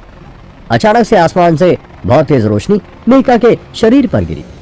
यह हेलीकॉप्टर मेघा के परिवार ने मेघा को ढूंढने के लिए भेजा था, लेकिन हेलीकॉप्टर में मौजूद लोगों ने जब मेघा को इस हालत में देखा तो उनके चेहरे अचानक से डर में बदल गए। वो लोग मेघा को इस हालत में देखकर परेशान हो गए। हेलीकॉप्टर में बैठी हुई एक औरत जोर से चिल्लाई, जल्दी करो, नीचे करो, जल्दी जल्दी। देखते ही देखते दो बॉडीगार्ड्स हेलीकॉप्टर से नीचे उतरे। उनमें से एक गार्ड ने अपना कोट उतारकर मेघा को पहना दिया। उस औरत ने कहा, क्या हुआ आपको? क्या आप यहाँ अकेली हैं? मेघा सिर्फ रो रही थी और बस चिल्ला रही थी, मुझे घर जाना है, मुझे घर ले चलो। दोनों गार्ड्स एक दूसरे की तरफ देखा और सबसे जरूरी बात, उनको मेघा को सुरक्षित करना था। दोनों मेघा को संभालने की कोशिश में लग गए। गार्ड ने कहा, आप घबराइए मत, हम तुरंत घर वापस जाएंगे। दोनों गार्ड से मेघा को पकड़ा, हेलीकॉप्टर की क्लिप से मेघा को सुरक्षित तरीके से बांध दिया और तुरंत उसे ऊपर की ओर उड़ा कर ले गए। उसी समय हेलीकॉप्टर टीम ने अन्य बचाव टीमों को सूचित किया कि जिसे हम ढूंढने आए हैं वो लड़की मिल गई है। मेघा जैसे हेलीकॉप्टर में बैठती है, सबको अनजान नजरों से देखती है। वो बहुत परेशान दिख रही है। इन अनजान चेहरों को देखकर मेघा के चेहरे पर सवालिया निशान थे। वो एक कोने में जाकर बैठ जाती है और बिना किसी पर ध्यान दिए बस फूट फूट कर रोने लगती है। प्रभाकर महेंद्रू दूसरे हेलीकॉप्टर में था। जैसे ही वो अपनी बेटी की खबर सुनता है तो उत्साहित होकर खुश हो जाता है। प्रभाकर हेलीकॉप्टर को वापस मोड़ने का आदेश देता है। हेलीकॉप्टर में सभी लोग सोच रहे थे कि सभी लोग मिल गए हैं, इसलिए उन्होंने आराम से सांस ली और निकलने की सोची, क्योंकि अब सूरज डूबने वाला है और जल्दी ही अंधेरा हो जाएगा। जैसे ही मेघा का पिता प्रभाकर मेघा से मिलता है तो उसे तुरंत गले लगा लेता है। मेघा भी अपने पिता से गले लगते ही भावुक हो जाती है। प्रभाकर ने कहा, बेटा तुम्हें क्या हो गया था? तुम कहां चली गई थी? हम सब लोग कितने परेशान हो गए थे। प्रभाकर ने मेघा को बस गले लगाए रखा और उससे दोबारा कुछ नहीं कहा। प्रभाकर बस अंदाजा लगा सकता था कि वो धीरे धीरे अनुमान लगा सकता था। उसका चेहरा नीला हो गया था और उसने तत्काल अपने पास के हाउसकीपर को चिल्लाते हुए बुलाया। प्रभाकर ने कहा, तुम यहां तक क्या कर रहे हो? डॉक्टर को बुलाओ। मेघा की माँ और उसके बाकी घर वाले उसका इंतजार कर रहे थे। वो लोग बहुत परेशान थे। कल रात से उन्हें ना तो नींद आई थी और ना ही उन्होंने ढंग से खाना खाया था। मेघा घर पहुंचते ही सबसे पहले अपनी दादी को देखती। जिससे वो बचपन में सबसे ज्यादा प्यार करती है। अपनी दादी को सामने देखते मेहिका फूट फूट कर रोने लगती है और अचानक से बेहोश हो जाती है। मेहिका के सभी परिवार वाले डर जाते हैं। जल्दी से डॉक्टर को बुलाया जाता है। 2-3 घंटे चेक करने के बाद डॉक्टर कहता है कि मेहिका को जहर दिया गया था। ये बात सुनकर मेहिका के घर वाले घबरा जाते हैं। सभी के चेहरे पर सवाल है। वो डॉक्टर से पूछते हैं ये किस तरह का जहर है। डॉक्टर बताता है आप लोगों को डरने की जरूरत नहीं है, मेहिका ठीक है, पर फिर भी हमें पूरी तरह से चेक करना होगा। डॉक्टर मेहिका के माथे से पसीना पोंछता है और अच्छी तरह से चेक करता है। प्रभाकर के मन में एक पल के लिए विचार आता है और वो कहता है ठीक है, कोई बात नहीं। अगले ही पल उसे पुष्कर का ख्याल आता है। प्रभाकर पूछता है पुष्कर कहाँ गायब हो गया, कैसा है वो? जैसे ही मेहिका ने पुष्कर के बारे में सुना वह असमंजस में चिल्लाई नहीं। जैसे मेहिका की मां ने उसे चिल्लाते हुए देखा तो वो उसके बेड के पास दौड़ते हुए आई और मेहिका को जोर से गले लगा लिया। मेहिका की मां ने कहा मेहिका कोई बात नहीं, सब ठीक हो गया है, अब तुम्हें डरने की कोई जरूरत नहीं है। इस पल हर कोई सोच रहा था कि ये सब क्या हो रहा है। सबके चेहरे पर सवाल थे। मेहिका के पिता ने सभी लोगों से कहा आप सभी लोग इस वार्ड से बाहर चले जाओ। प्रभाकर का चेहरा गुस्से में था। उसने कहा मुझे लगता था कि पुष्कर बहुत ईमानदार है, वो इस तरह का काम कभी नहीं करेगा। प्रभाकर महेंद्रू अपनी बेटी मेहिका से इतना प्यार करते थे कि उन्होंने गुस्से में दांत पीसते हुए कहा अच्छा है कि पुष्कर यहां मौजूद नहीं है, वरना। तभी प्रभाकर हाथ का इशारा करते हुए नैनी को बुलाते। नैनी की उम्र लगभग 40 साल थी। ये मेहिका का बचपन से देखभाल कर रही है। मेहिका इन पर सबसे ज्यादा भरोसा करती थी। प्रभाकर ने नैनी को धीमे स्वर में आदेश देते हुए कहा इसे अच्छे से नहलाओ और तैयार करो, तुम्हें पता है ना कि क्या करना है। नैनी समझ गई कि क्या चल रहा है। मेहिका अस्त व्यस्त दिख रही है, इसकी जांच करनी पड़ेगी। नैनी प्रभाकर को आश्वासन देते हुए कहती है सर आप चिंता मत कीजिए, मुझे पता है कि क्या करना है। नैनी और मेहिका की मां जल्दी से अंदर गई। मेहिका भ्रमित थी। नैनी मेहिका को स्नान कराने के लिए बाथरूम में ले गई। मेहिका की मां और घर के बाकी लोग चुप थे। वे सभी परेशान थे।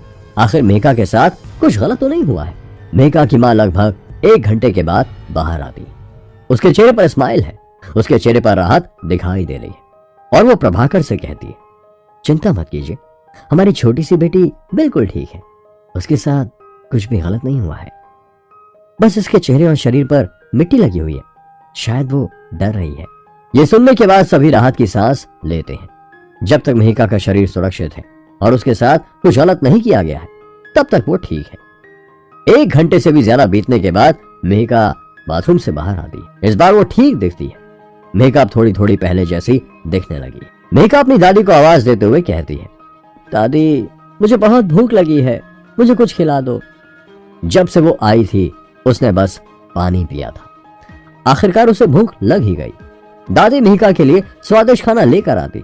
खाना खाने के बाद मेहिका को नींद आ जाती। उसके बाद मेहिका अपने कमरे में सोने चली जाती। मेहिका इतनी गहरी नींद में थी कि वो अगली शाम तक नहीं उठती।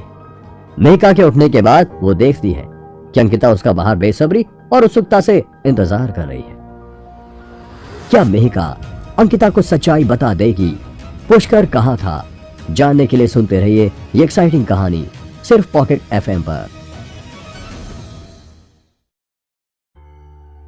अंकिता ने मेहिका से उत्सुकता से कहा भगवान का लाख लाख शुक्र है कि तुम वापस आ गई। क्या तुम्हें पुष्कर मिला? तुम उसे वापस क्यों नहीं लेकर आई? अंकिता ने तो जैसे सवालों की बरसात कर दी थी। मेहिका के चेहरे पर गुस्सा साफ दिखाई दे रहा था। पिछली बार को याद करते हुए जब अंकिता ने पुष्कर को अपना बैंक का कार्ड दिया था, मेहिका कहती है टीचर आप पुष्कर की बहुत परवाह करती हैं, क्या आपको ये डर है कि कहीं आपका पैसा बर्बाद ना हो जाए? अंकिता चौंक जाती है और अपनी आवाज ऊंची करके कहती है पैसों से तुम्हारा क्या मतलब है? इस वक्त मैं पुष्कर के बारे में पूछ रही हूँ। मेहिका ने भी जोर से कहा और मैं इस वक्त पैसों के बारे में इसलिए बता रही हूँ क्योंकि आपको इतने सारे स्टूडेंट्स की परवाह नहीं है।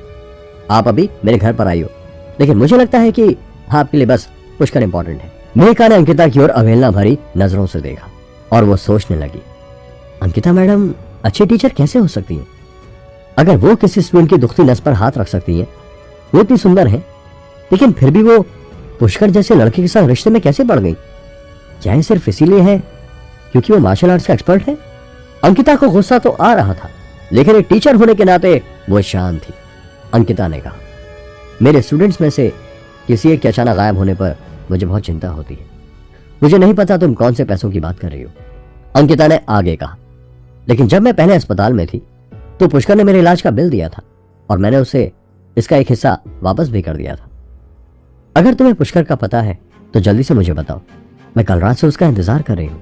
मेहका ने अंकिता की बात ध्यान से सुनी और थोड़ा चौंक गई। अंकिता मेहका से कहती है, उसने मेरे हॉस्पिटल का खर्चा उठाया है और मेरी देखभाल भी की है, तो क्या अब मुझे उसे नहीं ढूंढना चाहिए? बताओ पुष्कर कहाँ है? मेहका को एहसास हुआ कि मेहका अब तक पुष्कर को समझ नहीं पाई। उसने अंकिता से कहा, आप चिंता मत कीजिए, पुष्कर को कुछ नहीं होगा। वो एक मार्शल आर्ट सीखा हुआ लड़का है, वो जहां भी होगा सेफ होगा। अंकिता ने कहा, मार्शल आर्ट आने से क्या होता है? कुछ सेल्फ डिफेंस तकनीक आने से कुछ नहीं होता है। उसने जंगल में सारी रात काटी है, वो अभी तक मिला नहीं है। मुझे डर है उसके साथ कहीं कुछ गलत ना हो जाए। अंकिता तो गुस्से में थी, फिर भी वो मेहका के सामने हाथ पैर जोड़कर उससे पूछती है। तभी मेहका के पापा अंदर आते हैं और अंकिता से कहते हैं, एक टीचर होकर आपको इस तरह से बात नहीं करनी चाहिए। हमने अपने लोगों को भेज दिया है, जल्दी उस लड़के को ढूंढ लिया जाएगा। अंकिता ने मेहका के पापा के सामने गुस्सा होने का साहस नहीं किया, इसलिए उसे केवल वहां चुप खड़ी रहना पड़ा। प्रभाकर ने स्माइल करते हुए मेहका से कहा, तुम उठ गई हो तो नीचे चलो, तुम्हारे अभीर अंकल आते ही होंगे, वो ठीक होने में तुम्हारी मदद करेंगे। ये सुनकर मेहका के चेहरे पर खुशी के भाव आ जाते हैं। वो अपने पापा से पूछती है, अंकल कब आए? लेकिन जब तक प्रभाकर कोई जवाब देता, मेहका खुशी खुशी तुरंत सीढ़ियों से नीचे की ओर भागती हुई चली जाती। लिविंग रूम में एक 30 से 35 साल का आदमी फौज की वर्दी में सोफे पर कड़क अंदाज में बैठा हुआ था। फौज की कठिन ट्रेनिंग की वजह से उसका चेहरा हल्का सा सांवला हो गया था। सबसे आकर्षित करने वाली बात यह थी कि उसकी छाती पर फौज की रैंक का बैच लगा हुआ था। मेहका अपने अंकल की तरफ दौड़ी चली आती है और उनसे पूछती है, अंकल आपको यहाँ आने का टाइम कैसे मिल गया? मैंने तो सुना है कि फौज वाले वक्त के बहुत पाबंद होते हैं, जल्दी किसी को छुट्टी नहीं मिलती है। मेहका के अंकल का नाम अभीर है, बाकी सब अंकल में छोटे हैं। जब मेहका छोटी थी तो वो अपने अंकल के साथ बहुत वक्त बिताती थी। दोनों साथ में अक्सर घूमने जाया करते थे। अंकल ने मेहका को ऐसी चीज करने को कहा जो कि मेहका के परिवार वालों की तरफ से प्रतिबंधित थी। मेहका अपने अंकल से खूब बातें किया करती थी। अभीर को फौज में बहुत जिम्मेदारी भरा काम करना पड़ता था, इसलिए वो जल्दी जल्दी घर नहीं आ पाता था। तो इस बार अंकल के आने से मेहका सरप्राइज हो गई थी। बस मुझे तुम लोगों की इतनी याद आ रही थी कि मुझसे रहा ही नहीं गया और मैं दौड़ा चला आया। अभीर ने हंसते हुए मेहका से कहा। अभीर ने आगे कहा, दरअसल मुझे जैसे ही पता चला कि मेरी प्यारी सी बेटी को किसी ने जहर देने की कोशिश की है तो मैं तुमसे मिलने के लिए बेचैन हो उठा था और जल्दी से मैंने अपने सीनियर से कहकर अपनी छुट्टी अप्रूव करा ली। मेहका के पापा प्रभाकर ने खुशी खुशी सिर हिलाया और कहा, वास्तव में ये बहुत अच्छा हो गया और तुम्हें सही मौके पर छुट्टी मिल गई। तुम अपना काम भी बहुत अच्छे से करते हो और परिवार की जरूरत के समय उनके पास भी होते हो, इससे अच्छी कोई बात नहीं है। थोड़ी बातचीत करने के बाद अभीर तुरंत अपने काम में लग गया। अभीर ने मेहका के शरीर में फैले जहर की जांच की। डॉक्टर भी उस जहर को निकालने में असमर्थ थे। जांच करने के बाद अभीर के चेहरे के भाव तुरंत बदल गए। उसे भी कुछ समझ नहीं आ रहा था। अभीर ने मेहका से कहा, क्या तुम जानती हो जो जहर तुम्हारे शरीर में गया है वो जहर बहुत खतरनाक है। यह जहर तुम्हें लगभग जान से मार सकता था, पर ऐसा लगता है कि किसी अच्छे इंसान ने तुम्हारी मदद की है ताकि तुम्हारे शरीर से जहर निकाला जा सके। अभी बस कुछ कीटाणु तुम्हारे शरीर में है जिन्हें मैं बाहर निकाल दूंगा, मुझे बस थोड़ा सा समय चाहिए। अभीर ने भी मार्शल आर्ट ट्रेनिंग ली हुई थी और उसने अपने गुरु से कुछ ऐसी टेक्निक भी सीखी हुई थी कि जिससे जंगल में अकेले पड़ने पर या सांप बिच्छू के काटने पर वो अपना इलाज खुद ही कर सके। मेहका के चेहरे पर सवालिया निशान थे। वो मन ही मन सोचने लगी, मेरे अंदर इतना जहर था लेकिन मुझे समझ नहीं आ रहा है कि जहर निकालने में मेरी मदद किसने की, क्योंकि वहां पर तो कोई भी नहीं था पुष्कर के अलावा। मेहका अचानक से एक इंसान के बारे में सोचती है लेकिन फिर अपना सिर हिला देती है। जब वो बेहोश थी तो वो इंसान मेहका के साथ कुछ गलत करना चाह रहा था। अच्छा हुआ कि वो समय पर जाग गई। मेहका बुदबुदाते हुए कहती है, जब वो पास आएगा तो उसे पकड़ना होगा और उसे सबक सिखाना होगा। अब देखते हैं कि दादाजी उसका बचाव कैसे करते हैं। मैं उसे जेल भेजकर ही दम लूंगी। मेहका के अंदर पुष्कर को लेकर गुस्सा भरा हुआ था। वो अब पुष्कर को सबक सिखाना चाहती थी। तभी आनंद महेंद्रू मेहका से कहते हैं, अगर वहां पर कोई और नहीं था तो जरूर तुम्हारे शरीर से जहर निकालने का काम पुष्कर नहीं किया होगा। मेहका अपना सिर हिलाती है और कुछ सोचते हुए कहती है, वो पुष्कर कैसे हो सकता है? पुष्कर तो मेरा फायदा उठाना चाहता था।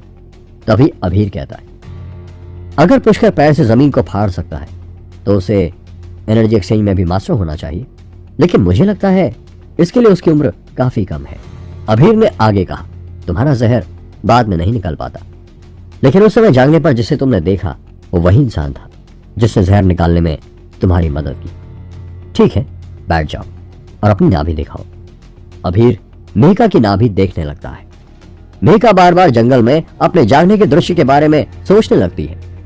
अगर वो वास्तव में पुष्कर था तो इसका मतलब पुष्कर ने जहर निकालने में मेरी मदद की थी। अगर दूसरे मुझसे ये बात कहते तो मैं नहीं मानती, लेकिन मेरे अंकल मुझसे ये बात कह रहे हैं जिन्होंने कई सालों तक ऐसी टेक्निक की ट्रेनिंग ली है। वो इन सब बातों में बहुत नॉलेज रखते हैं। मेहका ने बुदबुदाते हुए कहा, शायद मैंने पुष्कर को गलत समझा। मुझे उसे एक मौका देना चाहिए था। इतनी जल्दी किसी पर अपनी राय नहीं बनानी चाहिए। वो बेचारा मेरी मदद कर रहा था और मैंने उस पर इतना घिनौना इल्जाम लगा दिया। अभीर मेहका की नाभि देखने लगता है और नाभि देखते समय अभीर अपना पूर्ण रूप से ध्यान केंद्रित करता है। फिर कुछ ही देर बाद अभीर कहता है, उसने भी तुम्हारा जहर यहां से ही निकाला था, मैं भी बाकी का जहर यहीं से निकालूंगा। जब मैं जहर निकालने की प्रक्रिया में रहूं तो मुझे बीच में नहीं टोकना। अभीर ने नाभि देखते हुए कहा था और फिर उसने मेहका की नाभि हथेली से दबाई। अभीर को भी अपनी स्पिरिचुअल एनर्जी को ट्रांसफॉर्म करना आता था। मेहका ने अचानक से अभीर को बीच में टोकते हुए कहा, अगर मैंने आपको बीच में रोक दिया तो क्या होगा? अभीर ने गंभीर होते हुए कहा, जब मैं किसी का इलाज कर रहा होता हूं तो सबसे कमजोर महसूस करता हूं। यदि इस दौरान कोई मुझे टोकता है तो मैं पूरी तरह से बिखर जाता हूं। इस दौरान मैं गंभीर रूप से घायल हो सकता हूं। हो सकता है कि मैं बेहोश भी हो जाऊं और फिर हमारी सारी मेहनत बेकार हो जाएगी। कभी कभी ऐसे मौके पर लोगों की मौत भी हो जाती है। यही कारण है कि बहुत से लोग इस काम के लिए आसानी से तैयार नहीं होते। तभी मेहका के सिर में अचानक से कंपन होता है और उसे अपने अंकल अभीर में पुष्कर की छवि दिखाई देती है, जो कि मेहका की नाभि को दबा रहा है। जैसे ही मेहका को होश आता है, मेहका पुष्कर को अपने आप से दूर धकेलती है।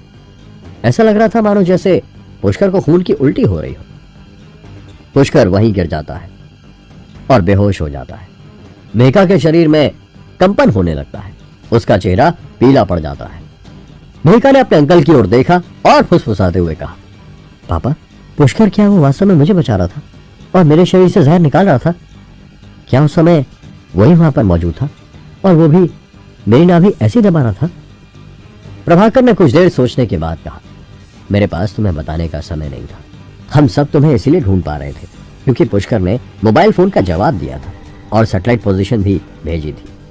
मेहका सोचने लगती है, क्या मैंने पुष्कर पर गलत आरोप लगाए हैं? जिस कॉल का जवाब उसने दिया था, उसने लोगों को बुलाने के लिए वो कॉल किया था। अगर उसके मन में कोई गलत ख्याल होता तो वो कैसे किसी को बुला सकता है? तभी मेहका घबराकर खड़ी हो जाती और कहती, तो जल्दी से चलो उसे ढूंढते हैं और लोगों को भी भेजते हैं और उसे वापस लेकर आते हैं। तभी प्रभाकर निराश होकर कहता है, हमने पुष्कर को ढूंढने के लिए लोग भेजे हैं और वो मिला ही नहीं। मेहका अपने घर वालों, दादा दादी, टीचर, माँ सबकी तरफ देखती है। अब तक मेहका को विश्वास हो गया था कि पुष्कर ने कोई गलत काम नहीं किया है, वो इनोसेंट है। मेहका को यह लग रहा था कि पुष्कर के साथ जो कुछ भी हो रहा है वो सब उसकी वजह से हो रहा है। उसे बार बार जंगल में बिताया समय याद आ रहा था, किस तरह से उसके घुटने में चोट आई थी। उस वक्त वो बिल्कुल हताश थी। अब पुष्कर अकेले जंगल में रात बिता रहा होगा। कैसे वो उन ऊंचे पहाड़ों और घने जंगलों के बीच जिंदा होगा? ये सब बहुत भयानक है।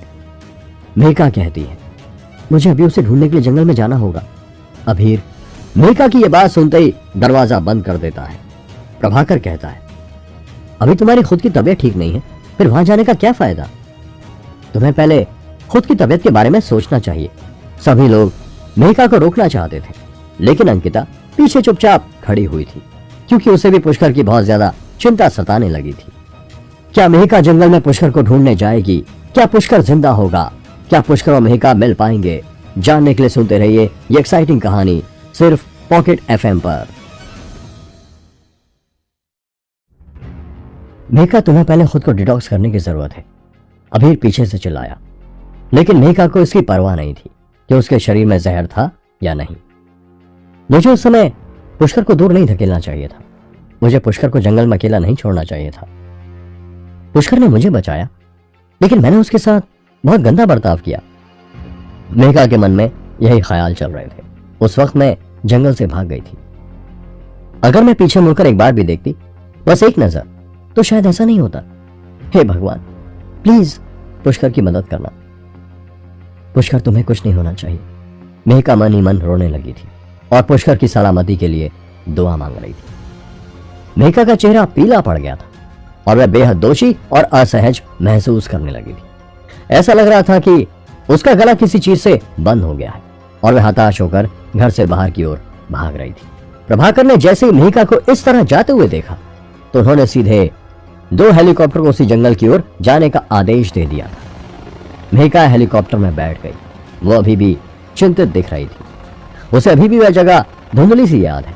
अंकिता, जो मेघा के बगल में ही थी, उसे इस तरह देखकर परेशान होने से खुद को नहीं रोक सकी। लेकिन उसे नहीं पता था कि पुष्कर जिंदा है या मर चुका है, और वह समय मेघा को किसी भी तरह की दिलासा देने के मूड में नहीं थी। उस हिल स्टेशन के चौराहे पर हेलीकॉप्टर को उतरने में ज्यादा समय नहीं लगा। हाँ, यही सड़क है। मेघा जमीन पर कूद गई। उसने उस दिशा की ओर इशारा किया जहां उसने पुष्कर का पीछा किया था, और वो सीधे उस ओर भागने लगी। अंकिता और अन्य लोग भी तेजी से पीछे चल पड़े। थोड़ी देर बाद मेघा को एक जानी पहचानी सी सड़क मिली। हाँ, यही वो सड़क थी जहां से पुष्कर ने मुझे वापस जाने के लिए कहा था। लेकिन मेरी मत मारी गई थी। मैं उसके पीछे पीछे आगे की सड़क पर चल पड़ी। मेघा ने कहा। मेघा ने उस समय अपने चुने गए दोस्त को याद करने की बहुत कोशिश की, और 1 घंटे से अधिक समय बिताने के बाद आखिरकार उसे वह जगह याद आ गई जहां पुष्कर ने उसे डिटॉक्स किया था। देखो, सामने कपड़े हैं, यही यही। मेघा सामने की ओर इशारा करते हुए चिल्लाई। मेघा चिल्लाई और तेजी से उस ओर भागी। दुर्भाग्य से जमीन पर कपड़ों का केवल एक टुकड़ा, चुनी हुई जड़ी बूटियां और जमीन पर खून था। पुष्कर, तुम कहां हो? तुम मुझे दिखाई क्यों नहीं दे रहे हो? मेघा परेशान होकर बैठ गई और जमीन पर पड़े खून को छूने के लिए आगे बढ़ी। यह वो खून था जो उसको धक्का देने के बाद पुष्कर के मुंह से गिरा था। मेघा का दिल बैठा जा रहा था। तभी अंकिता ने अपने दोनों हाथ होठों के साइड में रखे और जोर से चिल्लाई, पुष्कर, पुष्कर। उसकी चीखें पहाड़ों में गूंज उठी, लेकिन किसी ने उसे उत्तर नहीं दिया। देखो, यही जूता है। अचानक तेज तरह बॉडीगार्ड चिल्लाया। वो कुछ ही दूर एक पहाड़ी नाले की ओर भागा और एक जूता उठाया। मेघा और अन्य लोग तुरंत उस ओर भागे। यहां के निशानों को देखते हुए लग रहा है कि पुष्कर ने यहां पानी पिया होगा। प्रभाकर ने एक लंबी आकृति की ओर इशारा किया। यहां पीने का पानी? लेकिन ये इतने लंबे निशान क्यों हैं? अंकिता ने अचानक अजीब तरीके से पूछा। क्योंकि उसे पानी पीने के लिए रेंगना पड़ा होगा, प्रभाकर ने फुसफुसाते हुए कहा। यह सुनकर मेघा का नाजुक शरीर कांप उठा और वह धारा के किनारे बने हुए उस निशान को एकटक देखती रही। उसका गला अचानक रुक गया और उसे बहुत असहज महसूस हुआ। यहां पर देखो, बॉडीगार्ड ने कहा। पुष्कर रात में अकेले रेंगते हुए आए होंगे। क्या यह जूता पुष्कर का है? इसमें इतना खून क्यों है? अंकिता ने जूता पकड़ा और आश्चर्य से पूछा। बॉडीगार्ड ने कहा, ये जूते शायद फिट नहीं है। ऐसे जूतों के साथ इस पहाड़ी सड़क पर चलना वास्तव में बहुत मुश्किल है, जो फिट नहीं होते। मेघा अचानक फिर से कांप गई और उसने तुरंत जूता छीन लिया और देखा कि जूते के अंदर बहुत सारे खून के धब्बे थे और यहां तक कि पैरों की स्किन भी उसमें चिपकी हुई थी। जूतों के तलवे भी चिकने थे और किनारे पर दरार थी। जूतों से काफी खून रिस चुका था। मेघा ने अचानक ही इस जूते को पहचान लिया। उसे याद आया कि उसने चुपके से पुष्कर के जूते छोटे आकार में बदल दिए थे। वह अचानक रोना चाहती थी, लेकिन जब उसने अपने बगल वाले व्यक्ति को देखा तो अपने आंसू रोकने की पूरी कोशिश की। मेघा को मन ही मन वो बात याद आ रही थी कि जब उसने पुष्कर से उसे अपनी पीठ पर ले जाने के लिए कहा था, तब उसने देखा था कि पुष्कर कैसे लंगड़ा कर चल रहा है, और उस समय मेघा को पुष्कर की वो हालत देखकर खुशी महसूस हो रही थी, मगर अब उसे अपने किए पर शर्मिंदगी और दर्द दोनों महसूस हो रहे थे। वह उसे जूते पहनकर बचाने आया था और वह उसे जूते पहनकर पहाड़ी रास्ते पर भी ले गया था। मेघा को अचानक महसूस हुआ कि वह पहले कभी इतनी दूर नहीं गई थी।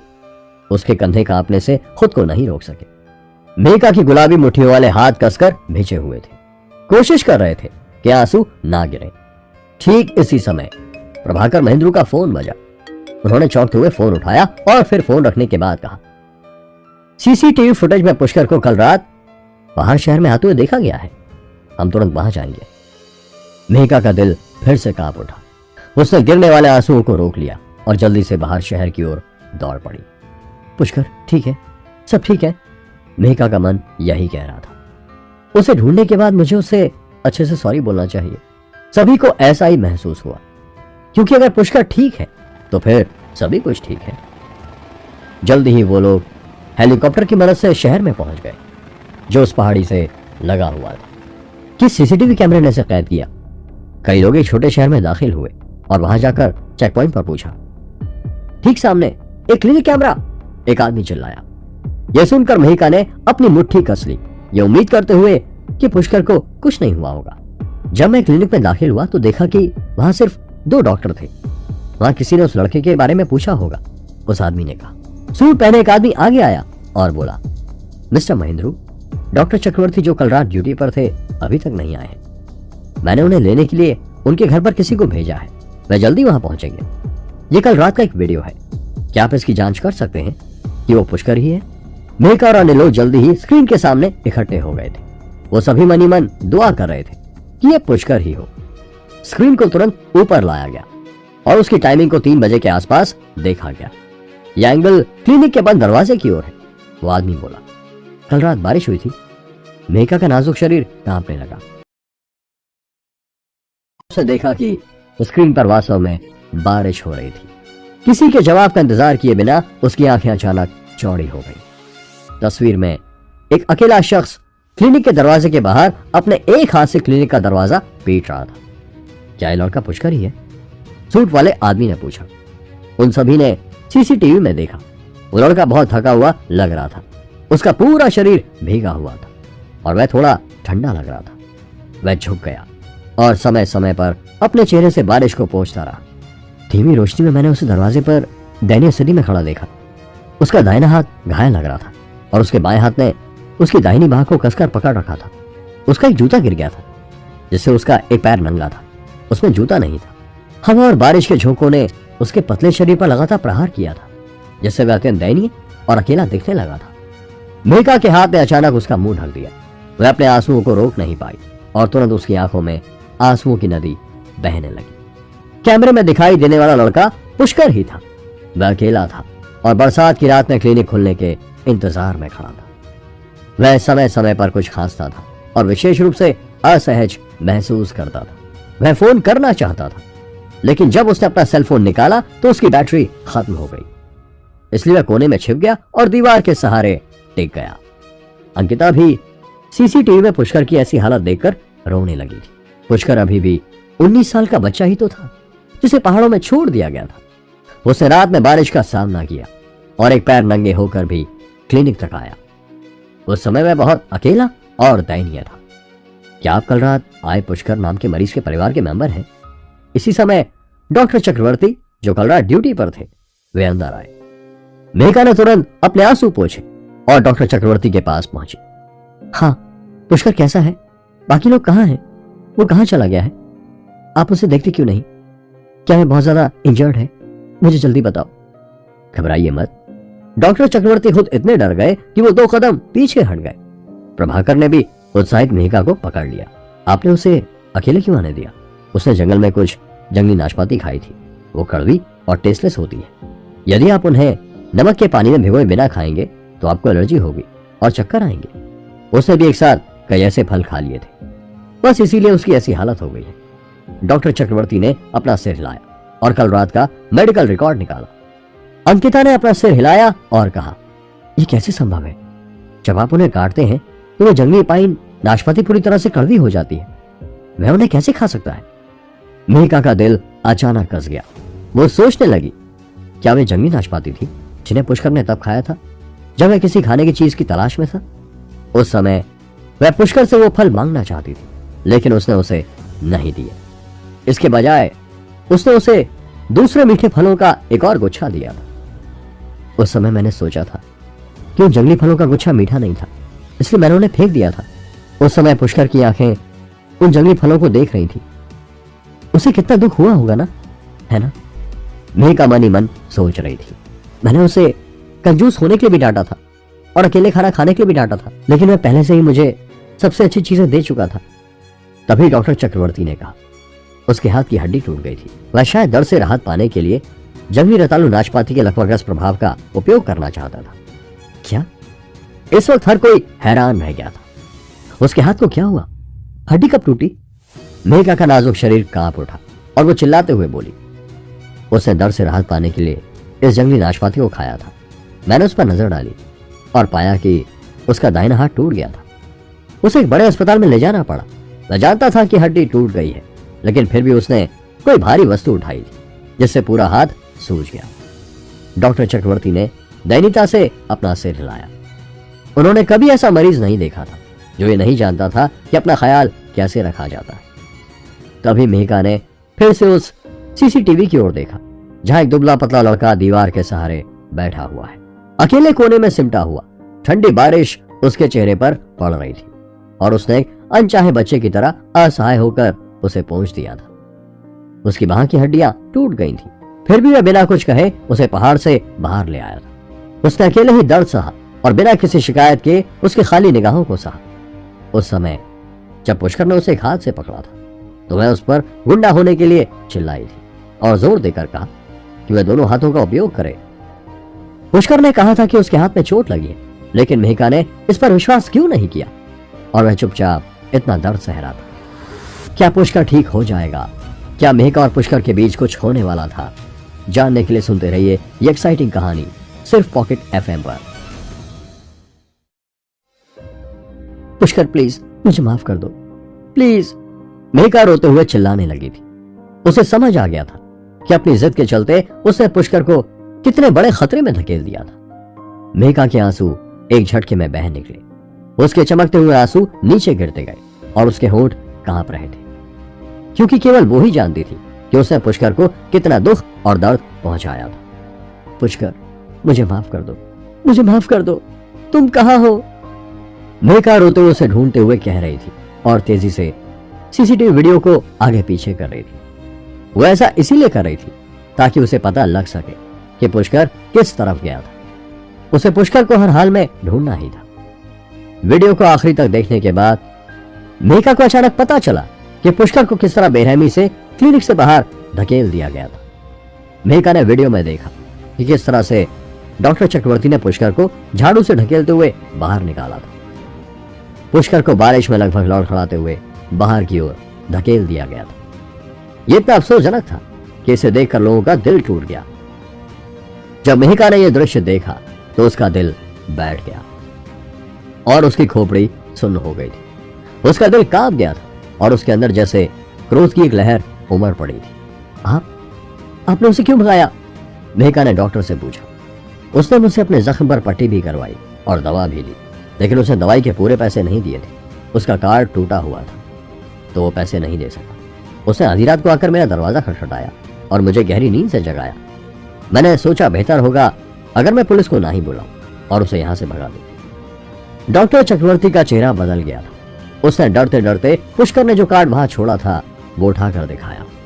जब मेघा ने देखा कि ये वही कार्ड है जो उसने पुष्कर को दिया था, जिसमें 3 लाख रुपए थे, तो पागलों की तरह आगे बढ़ी और गुस्से में डॉक्टर चक्रवर्ती का कॉलर पकड़ लिया।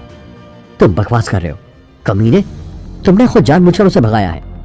मेरे कार्ड में अभी भी 3 लाख रुपए हैं। तुम डॉक्टर नहीं हो सकते, तुम भेड़िए हो, भेड़िए, मेघा ने चिल्लाते हुए कहा था। लेकिन उसने कई बार पासवर्ड डाला था पर हर बार वो गलत था। मैंने उससे एक पैसा भी चार्ज नहीं किया। डॉक्टर चक्रवर्ती हैरानी में था, लेकिन फिर भी उसने मेघा को कुछ बोलने की हिम्मत नहीं की। मेघा का सिर अचानक से फिर से घूमने लगा। उसने पुष्कर को मंदिर में अंकिता के पैसों का इस्तेमाल करते हुए देखा था और उसने गुस्से में इस कार्ड का पासवर्ड बदल दिया था। मेघा के आंसू एक बार फिर तेजी से बह निकले। प्रभाकर उसे शांत करने के लिए आगे बढ़ा, लेकिन मेघा ने उसे भी जबरदस्ती दूर कर दिया। जाने दो, जाने दो, मुझे जाने दो। मेघा ने डॉक्टर चक्रवर्ती को गुस्से में पकड़ा और कहा, ये सब कुछ तुम्हारा किया धरा है, तुमने उसे क्यों भगाया? बताओ तुम्हें कितने पैसे चाहिए, मैं अभी देती हूं। लेकिन तुमने पैसों के चक्कर में एक लड़के की जान की परवाह भी नहीं की। पुष्कर प्लीज तुम जल्दी ही वापस आ जाना, तुम वापस आ जाओ, ये सब मेरी गलती है, हाँ ये सब मेरी गलती है। मेघा जोर जोर से रोती जा रही थी और चिल्ला रही थी। मेघा को बहुत पछतावा हो रहा था। वो इतना पछता रही थी कि वो बस बेतहाशा रोना चाहती थी। ये सब मेरी अपनी गलती है, सब की सब मेरी। अगर मैंने जानबूझकर पुष्कर के लिए परेशानी खड़ी नहीं की होती तो उसे कभी इतना दर्द या परेशानी का सामना नहीं करना पड़ता। मेघा रोते रोते यही बात बार बार बोलती जा रही थी। पुष्कर चुपचाप उसके लिए कुर्बानी दे रहा था, यहां तक कि लगभग अपनी जान भी गंवाने को तैयार था। लेकिन मेघा ने पुष्कर से आंखें फेर ली और उसे तकलीफ में ही छोड़ दिया। मैं पुष्कर की आंखों में लालची, बेकार और घमंडी, या फिर एक ऐसा इंसान जिसका दिल एक भेड़िए की तरह होता है, वही बनकर रह गई। मेघा ने कभी भी जिंदगी में अपने आप से नफरत नहीं की थी। वो लगातार खुद को पुष्कर की उस हालत के लिए कोसती जा रही थी। पुष्कर मुझे माफ कर दो, क्या तुम मेरी जिंदगी में वापस आ सकते हो? आखिर तुम कहां हो? मैं गलत थी, तुम एक बार फिर से वापस आ जाओ ना। मुझे तुमसे बहुत कुछ कहना है, बहुत सी बातें करनी है। तुम कहां हो? मेघा ने रोते हुए अपने दिल की बात कह डाली। मेघा जमीन पर बैठ गई, अपना चेहरा अपने घुटनों के बीच दबा लिया और रोने लगी। उसके उदास आंसुओं से उसका दिल, उसका चेहरा और जमीन सब गीला हो गया था। मेघा इस कदर रो रही थी कि उसका दम ही घुटने लगा। उसका शरीर ऐसे कांपने लगा जैसे कोई समुद्र की लहर लहरा गई हो। वो बस इतना चाहती थी कि पुष्कर उसके सामने आ जाए। वो अपनी सुरक्षा की परवाह किए बिना दौड़कर उसे गले लगाना चाहती थी और उससे हजारों बातें करना चाहती थी।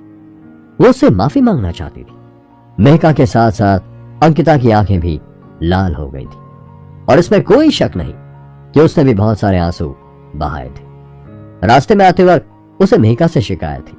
उसे लग रहा था कि ये गंदी लड़की पुष्कर को धमका रही थी, लेकिन अब यह दृश्य देखने के बाद उसने मेघा को कुछ हद तक माफ कर दिया था। प्रभाकर ने भी गहरी सांस ली। सब जानते थे कि पुष्कर मेघा के परिवार के प्रति बहुत दयालु था, लेकिन अब उनकी बेटी ने पुष्कर के साथ ऐसा व्यवहार किया। मेघा के पिता होने के नाते उसे बहुत बुरा महसूस हो रहा था। मेघा, तुम्हें ज्यादा परेशान होने की जरूरत नहीं है। मैं पुष्कर को खोजने के लिए काफी सारे लोगों को भेजूंगा। वो बेशक ठीक हो जाएगा और हमें जल्दी मिल जाएगा। प्रभाकर आगे बढ़े और अपनी बेटी के लंबे और घने बालों को हल्के से सहलाते हुए कहा। काफी देर के बाद मेघा की घुटी हुई लेकिन दृढ़ आवाज आई। पिताजी, मैंने फैसला किया है, मैं अभी कॉलेज नहीं जाऊंगी।